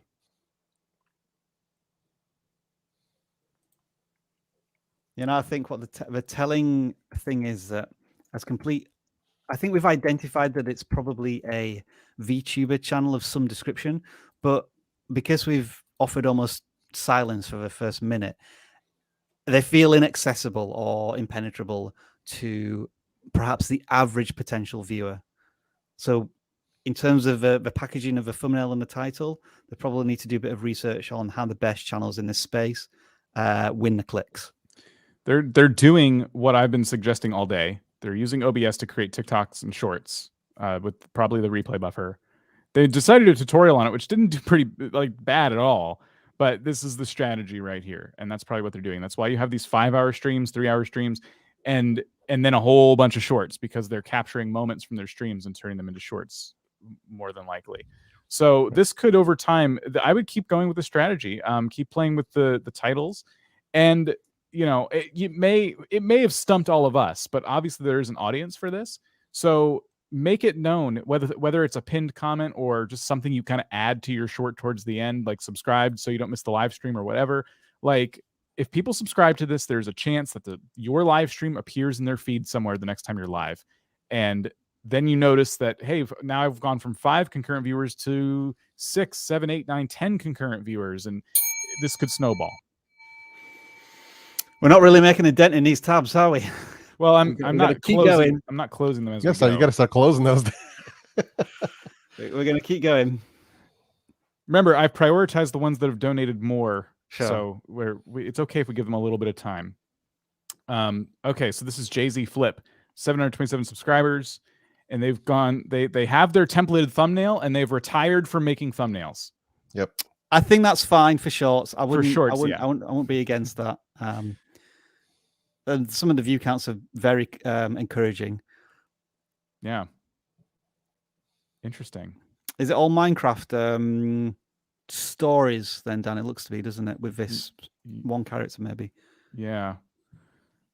So, well, the reason I clicked on this is because when it comes to shorts, content is everything. content is literally everything with shorts, because people are finding these in the short shelf as they're scrolling. They didn't choose to watch it very likely. They're just being presented. They like Minecraft shorts, so YouTube's like, here's some more. So it's always going to come down to your editing. And what I'm going to say about this is, when we watch this, a lot of times people watch with sound off too, so this isn't that weird. Are we clear on what's happening? It's freezing, which isn't. Oh wait, it was weird. It was still, the time was still moving. Okay, well, my computer's, you know how this is. Is it clear what's happening as in the first second? You know, you're battling somebody, but it was really up close. It was kind of like jumping around. It's hard to see. It's easier to see this more zoomed out stuff. So keep all of this in mind when you're making Minecraft shorts. Like that, you don't want people to swipe away in the first second. You never get those back. So, you know, keep all of that stuff in context. It doesn't matter. It almost doesn't matter what your titles are. It definitely doesn't matter what your thumbnails are. It all comes down to the quality of your content when it comes to shorts. But this is a really, really, really strong start for getting like well over 1,000 views most of the time when they publish. Every so often, one just doesn't go anywhere. I'm curious to their posting schedule. It looks as if they're doing it maximum once a day. I'm wondering if they have a potential to increase output. You know, like they're almost only publishing one video a day because they've been told that that more than once a day might be a bit too much, which may be true in the long form sense of YouTube. But I think with shorts, you have permission to post as many shots as you can. But I don't want to stress that you should just go all out and try and publish 30 a day. We don't want you to burn yourself out. But if you have more opportunities to create more content, because it looks like you got a good template down, up your production volume if you can, if it's safe to do so. Yeah, shorts is also about velocity. It kind of throws those rules out the window when it comes to us saying in the past, don't upload too often. With shorts, it's kind of like more is more. So if you can put out 3 in a day, which is probably a lot for some people, you know, do it if you can. Don't push yourself to an unreasonable standard. I swear I didn't just choose gaming channel. Yeah. Just the order in which everyone donated. Sort of. Okay, the next gen video game theory. Okay. So we know game theory. Sorry, Jeff. No, it's fine. So this is the next generation of game theory? Is that what are they trying to target the game theory? Or are they just targeting next gen games and giving their theories on them? It looks like next gen games, yeah. Okay. Another shorts channel, where some of their shorts have taken off with quite a few views. With Elden Ring. Yeah. I'd be tempted to just focus on that right now, given it's what was it, released last Friday or something? Yep. Yeah, I'm imagining a lot of great moments of getting wrecked too. Yeah. Death. A lot of death. Is that okay? I was gonna say it's not just that. Oh, that's a Horizon Forbidden West. Yeah. So this was only 11 days ago. So they're putting out a lot of content, which, as we just said, for shorts is great. When you go back to this format, though, and you put out a lot of content, like 11 days ago, you uploaded all of these videos. When it comes to long form videos, I would not have done that personally. I would have scaled that back. Yeah. Good point. Also, yes, while this is clearly Horizon Forbidden West, this is really not a great thumbnail strategy. It's just you just put big text on the same image over and over and over again. And if I were scrolling through YouTube, I'd probably skip right over this because it just isn't catching my attention at all. And it looks like you're not really offering a lot of value here too. Crazy costumes of Horizon Forbidden West. Like, what's the audience getting out of that? Like, are you showing us how to get the crazy costumes? Are they really expensive? They cost an amount of in-game currency, or maybe, you know, they're downloadable content. Like, give me a little bit more than just, hey, I found these costumes. Like, what about the costumes? I would go a little more in depth with your title and thumbnail strategy when you go back to making long form videos. Maybe you're just shorts now, and you know, I'm seeing what I would expect to see with those. You're uploading a lot in the same day. They're really short. They're really snappy. And so maybe this is the strategy going forward, but it's hard to say. But if you go back to long form, that's my advice. It does seem unusual that we have some random hairless stuff that that's dropped in there in the last 24 hours. Yeah. These have come from left field somewhat. Hey, let me give you a quick piece of advice about Elden Ring. If you want to get some Elden Ring views, like pretty easily, just like capture a gruesome death in Elden Ring. Don't worry, it's not hard. There's about 1,000 ways to die in that game. Viper knows. So capture a gruesome death and then make a short out of it, and you're good to go. And then title it appropriately. I promise you'll get some views. I've got a fun little story for you here. When I bought something from GameStop, it was like 2 years ago. I had like a little bit of credit left on my voucher or something. And I said, can I donate it to charity? And they said, no, we don't do that. You'll have to buy something. So I think I spent like 50 cents pre-ordering Elden Ring, or like a game that was massively off in the future. I said, can I pre-order the PlayStation 7 or something? Because I don't need the money. So you'll need to pre-order a game. And they rang me last week to say that the game's arrived. I have no interest in this game, but from 3 years ago, I've suddenly pre-ordered Elden Ring. Oh my gosh. Anyway, next story. Dan, I'm muting you. You are not saying anything during this one. During this gaming channel? During this gaming channel. We're gonna let the three of us try and tackle this one. All right, Jeff. Kick us off. What are we looking at here? So Indie Journey, which if I remember correctly is also one of our group coaching members. Cool. Yeah. So let's see what's going on here. So Martha is Dead Morse Code Telegraph Solution 2, Martha is Dead Morse Code Telegraph Solution 1. So now I'm not familiar. So I'm assuming that Martha is Dead is the actual title of the name. Yeah, we'll call that the game. The game is called Martha is Dead. Yeah. Guide to the 22 tarot cards. Okay.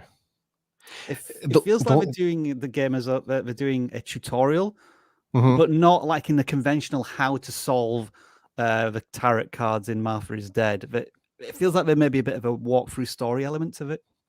Yeah. In these videos. And I think that needs to be reflected.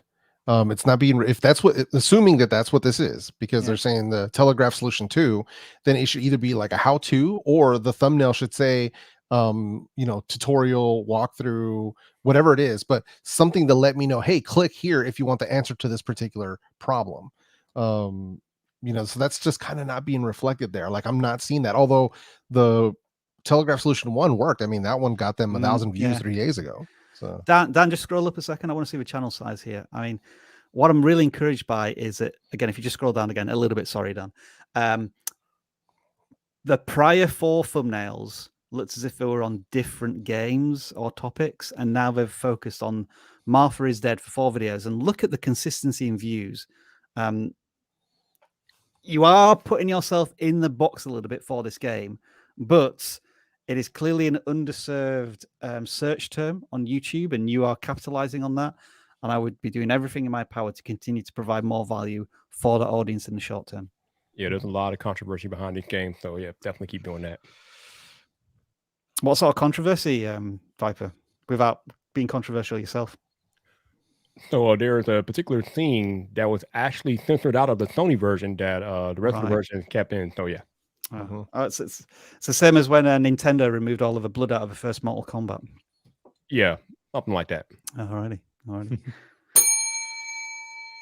Dan, you can unmute yourself if you choose. I tell it to you. All right. Hold on 1 second. Yeah. We're gonna do this channel and then we'll get back to that. We do way too many gaming channels. Sure. Yeah. Let's spend 15 minutes on this one. Okay. Louse House. 11,000 subscribers. You know what I like about the channel? Well, the channel banner is very meh. Like, it presents. What does it present? Like, geographical views of mountains, various social handles. However, when you scroll through the thumbnails, like 3 seconds, this is about a FedEx driver or a delivery driver and telling their stories. I get this channel instantly, and I think that's brilliant. Yeah, the banner just doesn't reflect it. Yeah, change your banner. Dude, look at this one. Which company pays the most? UPS versus FedEx versus... Doesn't matter. I'm watching. Yep. I love 100%. The fact how you how your thumbnails and your titles are kind of like complimentary. Like this one, why most drivers get into an accident for their first year, and the thumbnail says driving a truck hard. I like that. Right. Yeah. Look at this. Signatures explained. are FedEx delivery drivers signing for your packages. So that for me, I love what I'm seeing here, and this is something that I hope people in the chat are paying attention to, is they are not putting the same text in the title and the thumbnail, but both are equally eye-catching, but they play off of each other. So there's forethought here that it's at play, and that's why these videos are getting the types of views that they are, not on top of the fact that it's interesting. That's an interesting topic. So yeah, I mean, this is something that I want people to pay attention to, because you'll see a lot of people that do the exact same title and thumbnail, or the exact same text in their titles and thumbnails, and it's just like it's a waste of an opportunity, is what I'm trying to say. Yep. It's the top right one is really interesting for me. It's like, oh yeah, why do delivery drivers and male people, male delivery people usually wear shorts even in the middle of winter? It's a curious. You could almost do like a video based on that title, almost. And it's a shame that we don't have Travis in the live stream today, because he's had some very interesting experiences with delivery drivers very recently. What got lost is Galaxy Ultra. Yep, 22 got stolen. Not lost, it got stolen. Oh, It was stolen. Yeah. Yeah, this is what I love about this channel, and it's starting to niche down really, really into what's working the most, which is their unique experience. Yeah. Like there's a lot of FedEx drivers out there, but how many of them are on YouTube, and how many of them are telling their story this well, and focusing on all these really interesting topics of delivering for different companies? Like this, I think this is the start of something really cool. So by most popular, Dan, let's just quickly see if there's any breakout pieces of content and why they maybe were breakout content.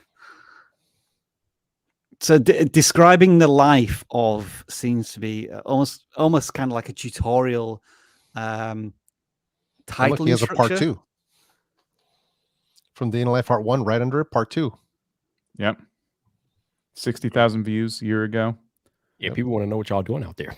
I think some of these could definitely be updated as well, just given how this person's job has likely changed in the last year as we move out of the pandemic and lockdown. I'm sure some of these videos were probably heavily influenced by that, and now that's changing again. So revisiting these topics, definitely for a year old, surely you know more, or the more interesting things to say, and you're going to be a better storyteller, I would say, than a year ago in your content.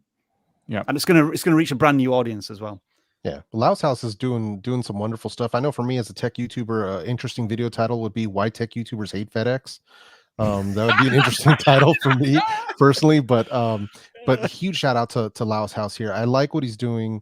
I'm enjoying the fact that he's found a topic that works. The thumbnails pop, the titles play off of the thumbnails, so doing a lot of good, and I really want them to continue. I want them to walk away from this short channel audit feeling inspired, because they're moving in the right direction.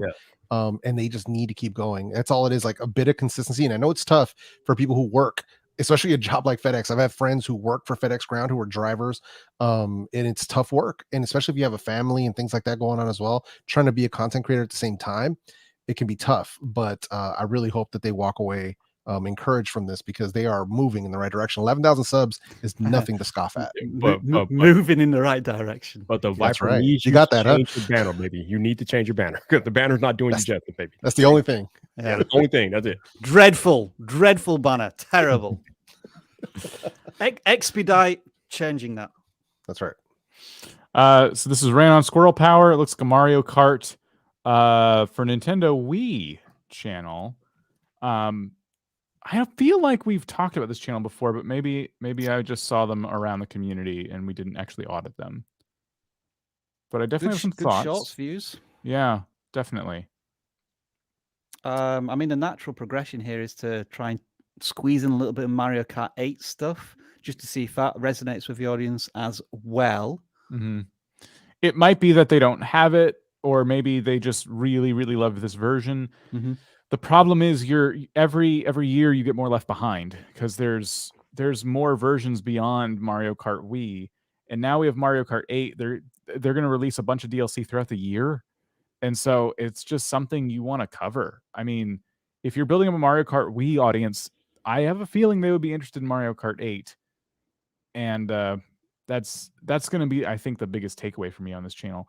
That and the fact that your shorts are not framed the right way.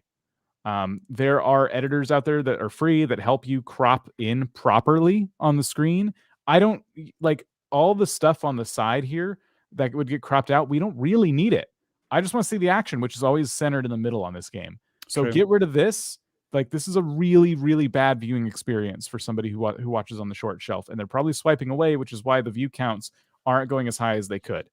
So give your shorts viewers the best viewing experience possible. I know it's a weird way to edit. I know for some people it takes some practice or the proper editing software, but it's getting easier and easier and easier. Do some research. You do this yourself, Dan. So you're not just saying this as a somebody, as a viewer. You're saying it as a creator who has that challenge with your content. Yeah, I did square for a while. In certain cases, it's warranted because there's stuff on the farther edges of the screen where I'm like, my viewers are going to get a better experience if I make the square. But whenever I can, I make it vertical because phone screens are vertical. Like, it's going to take up the full screen, and that's the nicest viewing experience you can give someone. Just Dean. You gaming channels today. They're like, I'm donating all the money so that I can finally get my audit. Looks that way. Your mic went loud. Looks like we got a rock star. Is it still very loud? It's going down. Sorry about that. It's okay. There you go. All right, can we scroll down a little bit on this one? Yeah. All right, so we're covering Rockstar. We got Bully, we got Grand Theft Auto. Okay, all right, PS5. I like it. They're niched in for sure. Yeah. They niched in. Seemed like Rockstar or Grand Theft Auto. Okay, cool. This is all from content in the last 9 months. So for a gaming channel, not that much content. I would say that within a very competitive niche at Grand Theft Auto, they've actually got quite a decent audience size. Yeah. But they're probably not creating enough content to hit that audience as regularly as they would like. One thing that can help, and sorry, go ahead. No, go ahead.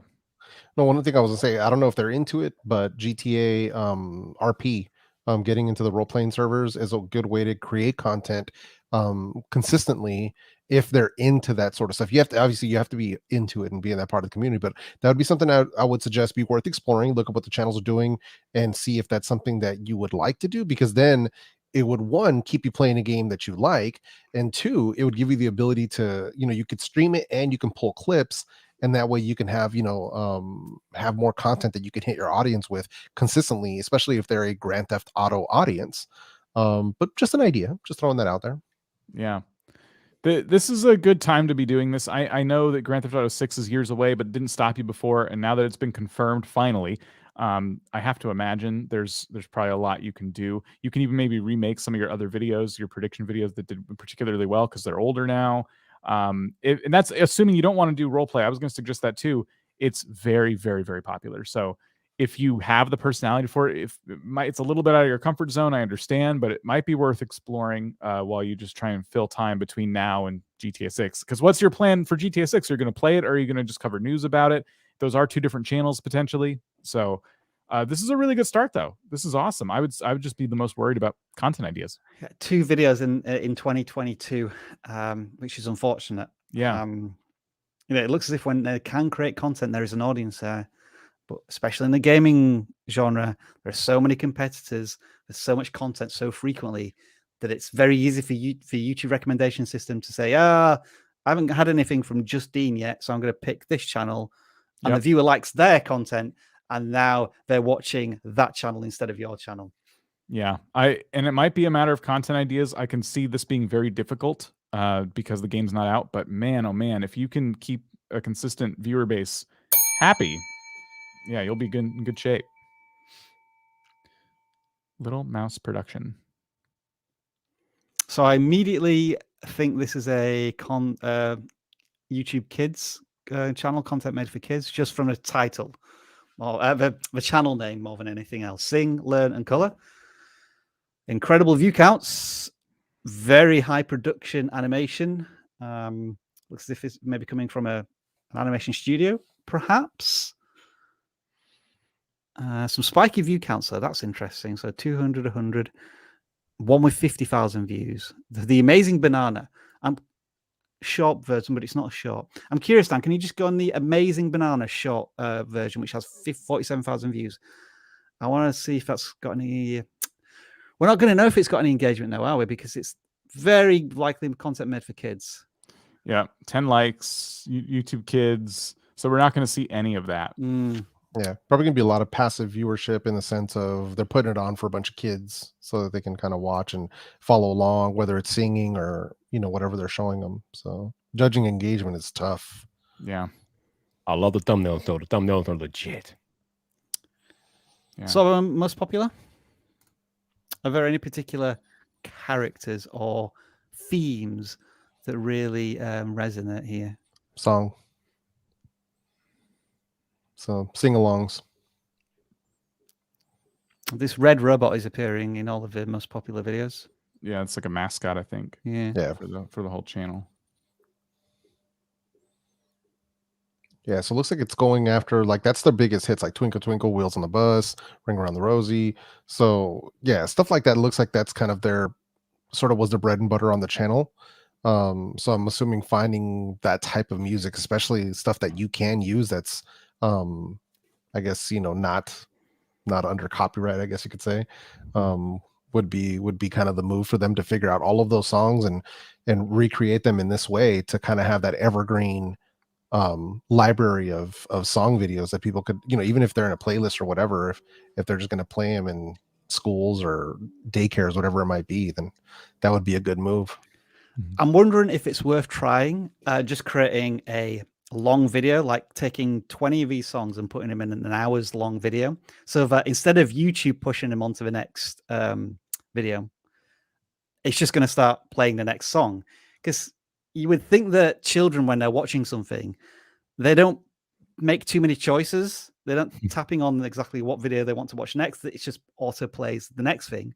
So maybe if you try a 30-minute video that has all of the nursery rhymes in it, or all of the Amazing Banana songs in it, that could be something to test. So we're not talking necessarily about a playlist of videos or a live stream, a compilation in the content. It's like a compilation within a single video. Yeah, we've seen multiple types of music channels that have done this extremely successfully. Yeah. A ton of different genres, because I've spoken to these creators directly myself, whether it's lo-fi music, whether it's relaxation music, whether it's guitar covers, it doesn't matter. Every time that I've seen a channel where they have multiple songs out there and they'll put an album together almost, so it'll be like a 30-minute to an hour long video of their music. Those longer videos tend to outperform the single songs.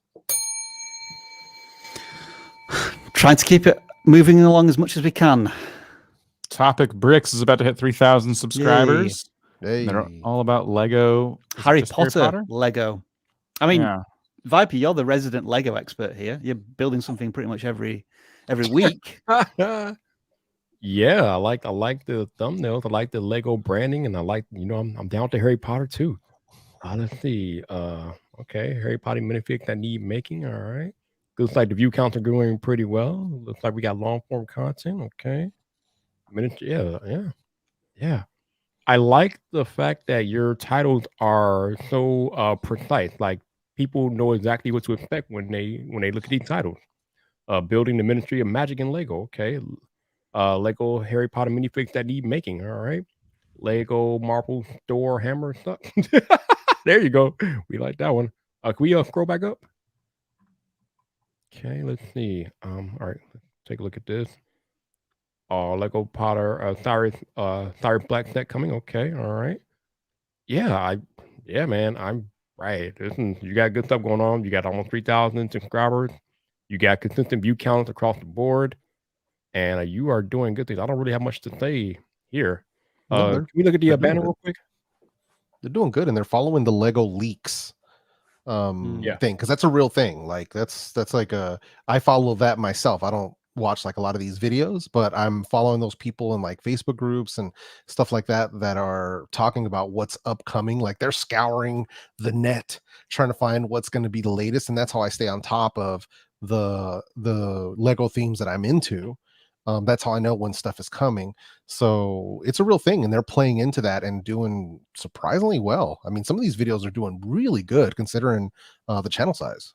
Yeah. Can we go back to the thumbnails, the video real quick? I did see one thing I need to comment on. All right, so you all need to be aware of the timestamp and where it is, and make sure that you don't have anything that in that timestamp area. So some of your text is getting cut out.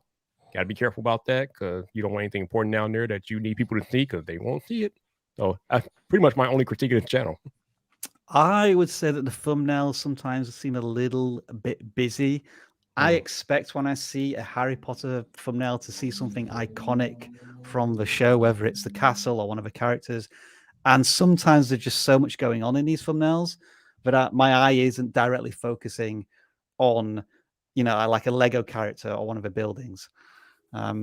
So maybe testing slightly different thumbnails is something worth experimenting with. But I think that the channel's doing pretty good already with the view counts versus the subscriber size. Yeah. Just wanted to check. The only thing I was going to say about the community tab was I'm glad you are using it. It looks like you took a break from using it for a while. A few tips, just real quick. Putting your video link in these doesn't typically work as well as putting an image and then the link to your video. Correct. This Or stuff a tends GIF even. Yeah, a GIF. Like this stuff is it shrinks down the whole box that your community post is in. So I would try that. And then when you do polls, this is good every once in a while to kind of just get some insights from your audience, but you're still dealing with a very small sample size compared to your subscriber count and the views you get. So don't give it's interesting knowledge, but I wouldn't give this so much weight that you're making huge channel decisions based off of this poll. So I always worry when creators do stuff like this. But you could probably do a lot of polls asking people what's their favorite Lego set, things like that, and try to put a community post like this every single day. Yeah.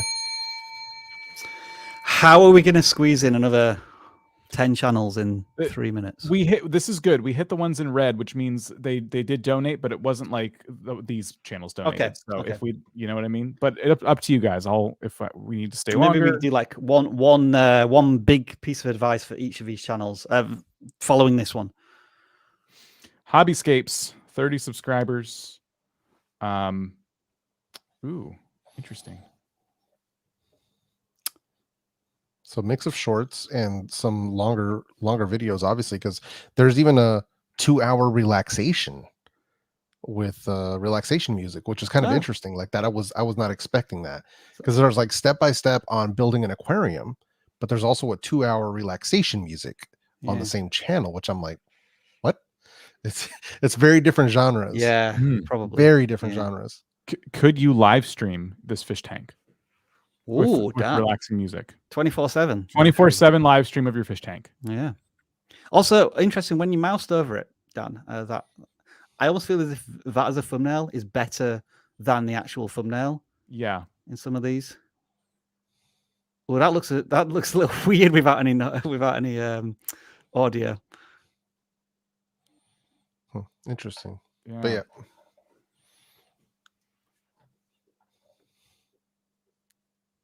I guess it's quite hard to do thumbnails for this, since aquariums can be quite visually chaotic already. Yeah. I think you should commit to doing more. If you're going to do shorts, especially, commit to doing more content, because there's a lot of gaps. And if you're going to do shorts, like this might be really interesting, but it's not given enough momentum. There's just too many days between shorts. I also, if you have a GoPro or something waterproof, like to put it in the fish tank and take it through in slow-mo, and just kind of, that would be like a 15-second, just your camera slowly flowing through with all the fish. That could be cool. Yeah. I wouldn't want to spook the fish. So maybe, you know more about fish than I do. Maybe don't scare them with the camera, but however you want to go about that. Think of shorts as like, the people watching, they want something visually stimulating. And I think you have something here. It's just when it's just like the camera just kind of hovering there, and the fish is so tiny, it's like hard to see what we're focused on. There's just not a lot of compelling stuff going on there. You know what I mean?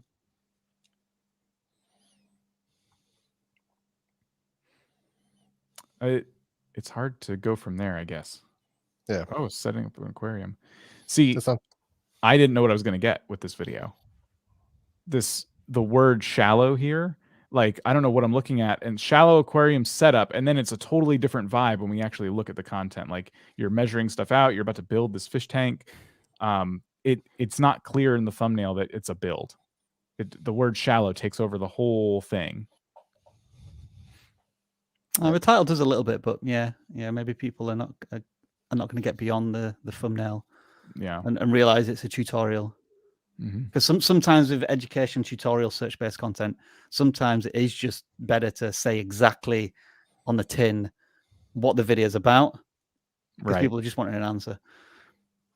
All right, should we try and do quick fire, like one tip? So we'll go from Viper, me, Dan, Jeff, and like just one piece of advice for this channel, and then move on to the next one. So Viper, do you want to start with this one? Like if you was to give this channel one piece of advice that they can work on, what would it be? Banner. The banner tells me little to nothing about the channel, so we need a mission statement or something in the banner. All right then, next one, Dan. That's you. And that would be me. Yeah. No, I mean next channel, and then I'll give him one piece of advice. Oh, I see. Okay, got it. Yeah. All right. So a spicy cow.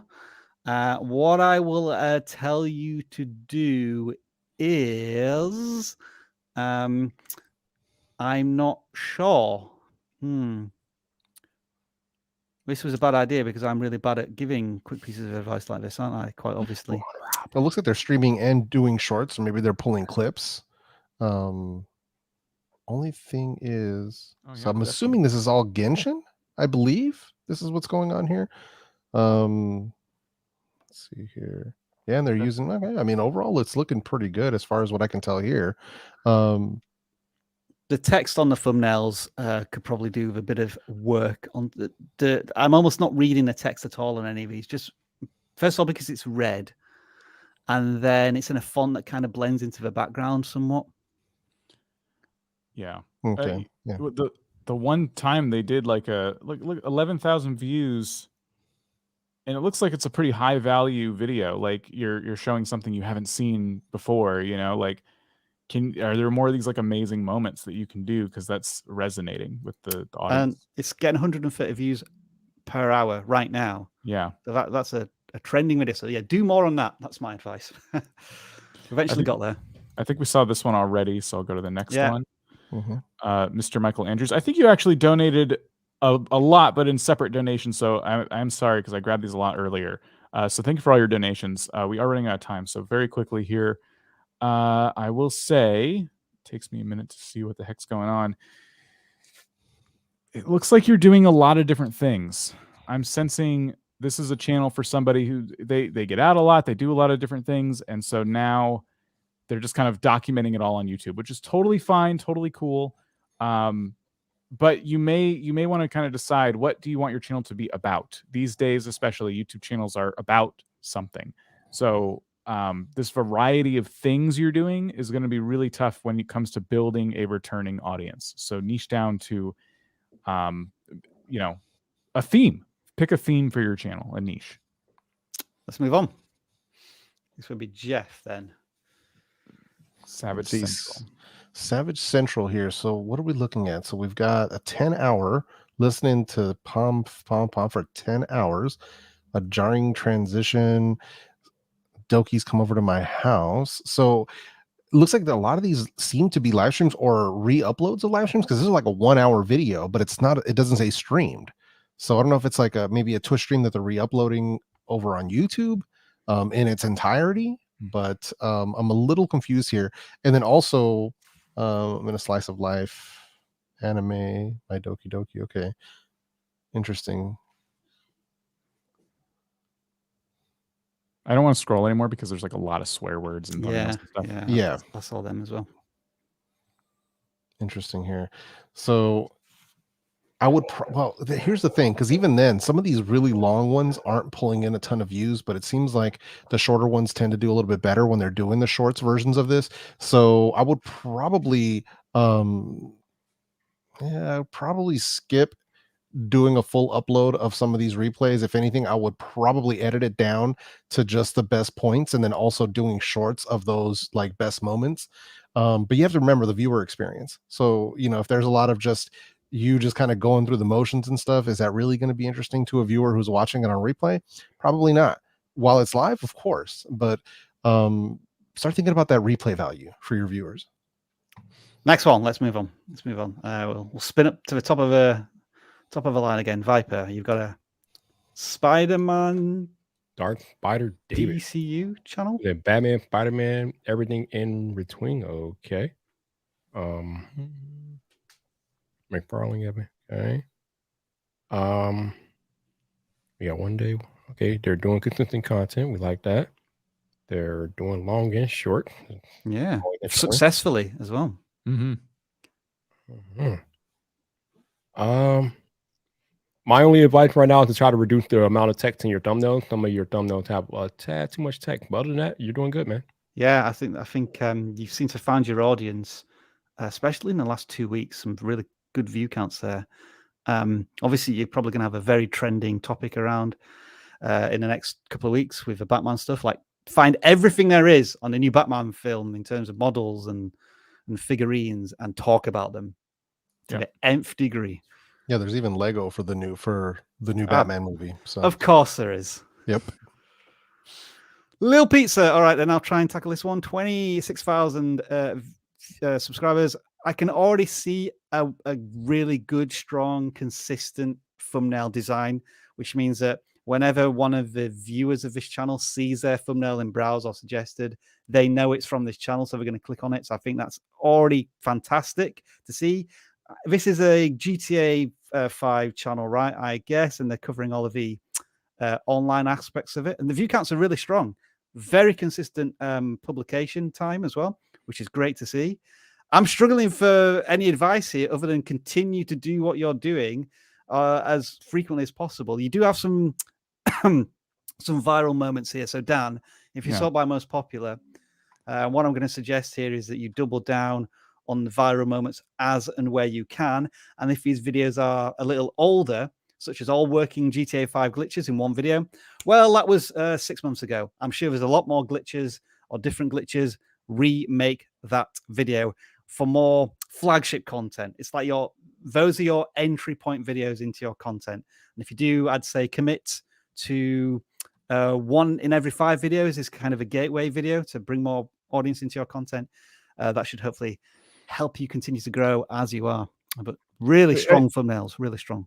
I don't want to take too much time, but like I'm noticing like they did try with the invisible arms and stuff. Like they tried to redo some of these videos like this one. I noticed it has some decent views from 10 days ago, but it's nowhere near the level of the last one. Maybe it gets there, but it could be that maybe they're trying really hard to do that. But since they covered this before, it's just kind of been done. So what I might suggest is and you're already kind of doing it. You got mods. If you go away from glitches and start to do more and more modded content, that might help get things moving again. If I'm right and you're doubling down and it's not giving you the results you want. But that's just something I picked up on. Oh, and it's my turn. Sorry. Well, we already looked at this one. So we did. We'll so we can move on to the next. This one, which is Lua FG. And it looks like they are also doing Pokemon Arceus content. And they're covering Scarlet and Violet, which is brand new. They're getting smart. Look at that. I mean, not even 5,000 subscribers. They're getting thousands of views on their videos. New shiny odds, secrets that you missed. This is how you cover these games that these huge channels have been like covering ahead of you. You know, they're getting stuff early. Their whole job is to be there the day that these trailers come out and to cover them live and then break them down the second the presentation's over. And you know, you really got to bring your own spin to content like that. And you're doing a really good job of standing out in a very, I would say, a very crowded space. Yep. A new method to shiny hunting, which is like, you know, something you can do in the game. So you're giving the audience value, and it paid off. You know, whenever you can come up with a subject where you're giving the audience extra value, that's going to pay off in spades. So, I mean, what can you say about a channel like that? Keep going. I would say go back to the previous channel, Dan, the previous tab. So your gamer dad. If you're looking for inspiration to how to really cover the Pokemon content in detail for your audience with a smaller channel, the template is here of the channel that we just looked at here. Yep. Lua FG. Well done, man. Well done. All right, Jeff. Hey, so we've got ZFD Films about to break through 1,000 subs, man. Yay. So good on you. All right. So what are we talking about here? Because I have no idea. So let's see here. Rarest day for 2 decillion years. Okay. So I guess that pineapple pen guy. Click for Discord Nitro. We don't talk about Bruno. Mr. Beast. Okay, so it seems like they're trying to go after the viral kind of content strategy. Seems to be doing okay so far. View counts are actually not bad from what I'm seeing. So, but it's a bit all over the place in my, just from what I'm looking at, it's a little bit all over the place. So might need to just dial in a little bit. Not saying you have to talk about only one thing and one thing only. I might dial it in just a bit to maybe like 3 or 4 topics. This way, when somebody lands on one of your videos, that you have something else for them to watch right after, something that YouTube can suggest. Like if this, let's say this viewer is interested in you talking about Linus, that you have another video about them. Or if they're, like you have multiple ones about Mr. Beast or The Rock or whatever it might be, just make sure that you're hitting some of these similar topics. And that way you can start pulling in some of these returning viewers, kind of create a bit of stickiness around your content. All right. Hellboy 2120 or something like that. Hellboy. Let's see. Subscribe for more content. Okay. Guess we got gaming content, but let's end the Reddit live. Or we got a stream. We got a short. We got long. We got all the stuff. Okay. These thumbnails are not very inspiring, to be honest with you, man. They're I just feel like they're lacking. They don't really pop out at me. So I guess my advice to you would be to try to figure out how to make your thumbnail more enticing. Because I don't know, I feel like they're just kind of dark and not very vivid. So yeah, I would say your main objective would be to make more thumbnails that pop out. And there's a bit of game jumping here as well. I've seen Grand Theft Auto 5, the Rec Room, so we're doing a bit of VR stuff. I think I saw Rainbow Six as well. Yeah, there's a lot of different games in here. And I actually heard Dan himself say this a while back, is that a lot of us play different games. I do. I think I'm actively playing like 6 different games right now. But if I was going to have a gaming channel, I would focus on uploading videos about that particular channel, the one that does best, on my YouTube channel. That wouldn't stop me from playing the other games. I just wouldn't record myself playing those games. Yep. That's it. I would still be playing them. So because there can be some guilt associated where you feel like you're playing a game and, oh man, I should be recording this so I can put it on my channel. Listen, if it's not the game that gets you views on your channel, then just play it guilt-free. Just play it guilt-free. Just have a good time. And then when it comes time to put in work on the game that gets you views, record that one. I mean, I'm an example here. I like Grand Theft Auto, but I don't like Friday the 13th. Like, I'm just not going to watch that video. And so if people are subscribing for Grand Theft Auto and they're not watching Friday the 13th, you're not helping the YouTube recommendation system push your content to a consistent audience. Yep. You got to think about those viewers. You got to think about what they want to see. And if they're coming to you for something, even if you're going to do different games, at least keep them in the same niche of game. You know what I mean? If it's adventures, cool. If it's like Pokemon games, cool. If it's shooting games, cool. Racing games, cool. But keep it at least in the same topic. I don't know how many channels we audited there. It felt like a lot. But the most important thing is that we smashed our target. I didn't know what target to set for this live stream. It was $1,000. We've doubled that. So we've raised $2,000 for the Sunflower of Peace fundraiser, which is helping the people of Ukraine. I do, of course, want to apologize if your channel was not audited. We kind of cobbled this together very last minute, so we weren't sure exactly how to do the donations versus audits and how to organize that. But just know this, irrespective of whether your channel was audited today, you've done a good thing and you are helping those in need.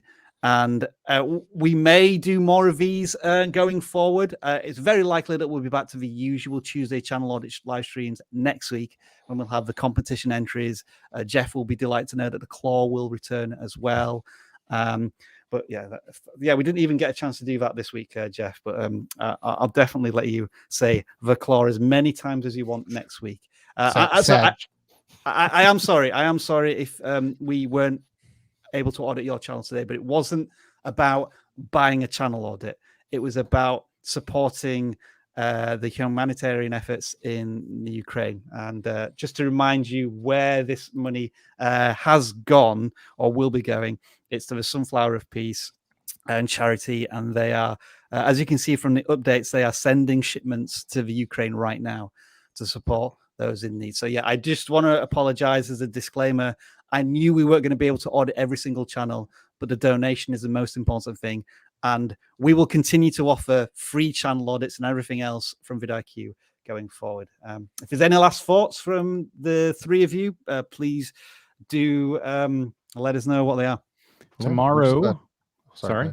I was gonna say tomorrow we'll be live doing our Q&A live stream. If you're someone who's looking to get monetized or maybe recently been monetized, we're going to talk about how to keep you monetized, because you can absolutely lose that if you do silly things, and it's actually a lot easier than you think to do things that can get your videos demonetized. So that's what we're covering tomorrow with Emily Baker.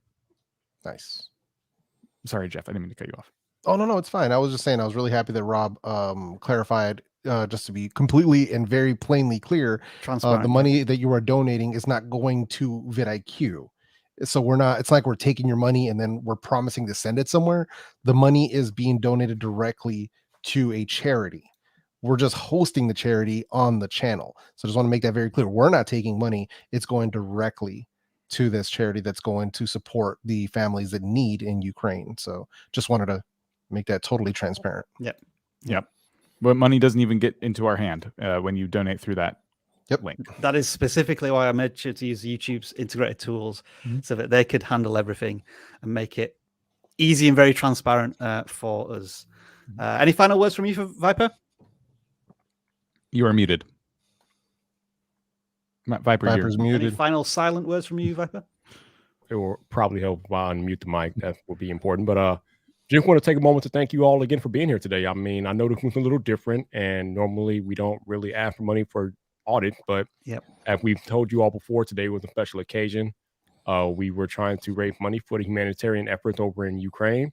And like Rob said, we smashed our goal. So thank you for helping out with that. And just thank you for supporting us. Obviously, I think we as vidIQ were handling the situation a little bit different from what your normal business would handle it, especially here in the US. But we are in this a little bit differently from normal business. So we are going to conduct ourselves differently from the normal business and how they were reacting to the situation. So just you all being here and supporting us and what we tried to do today and what we will continue to do moving forward is greatly, greatly appreciated. So sincerely, from the bottom of all of our hearts, thank you from us to you. And we will see you here tomorrow with Dan. So y'all have a good Tuesday.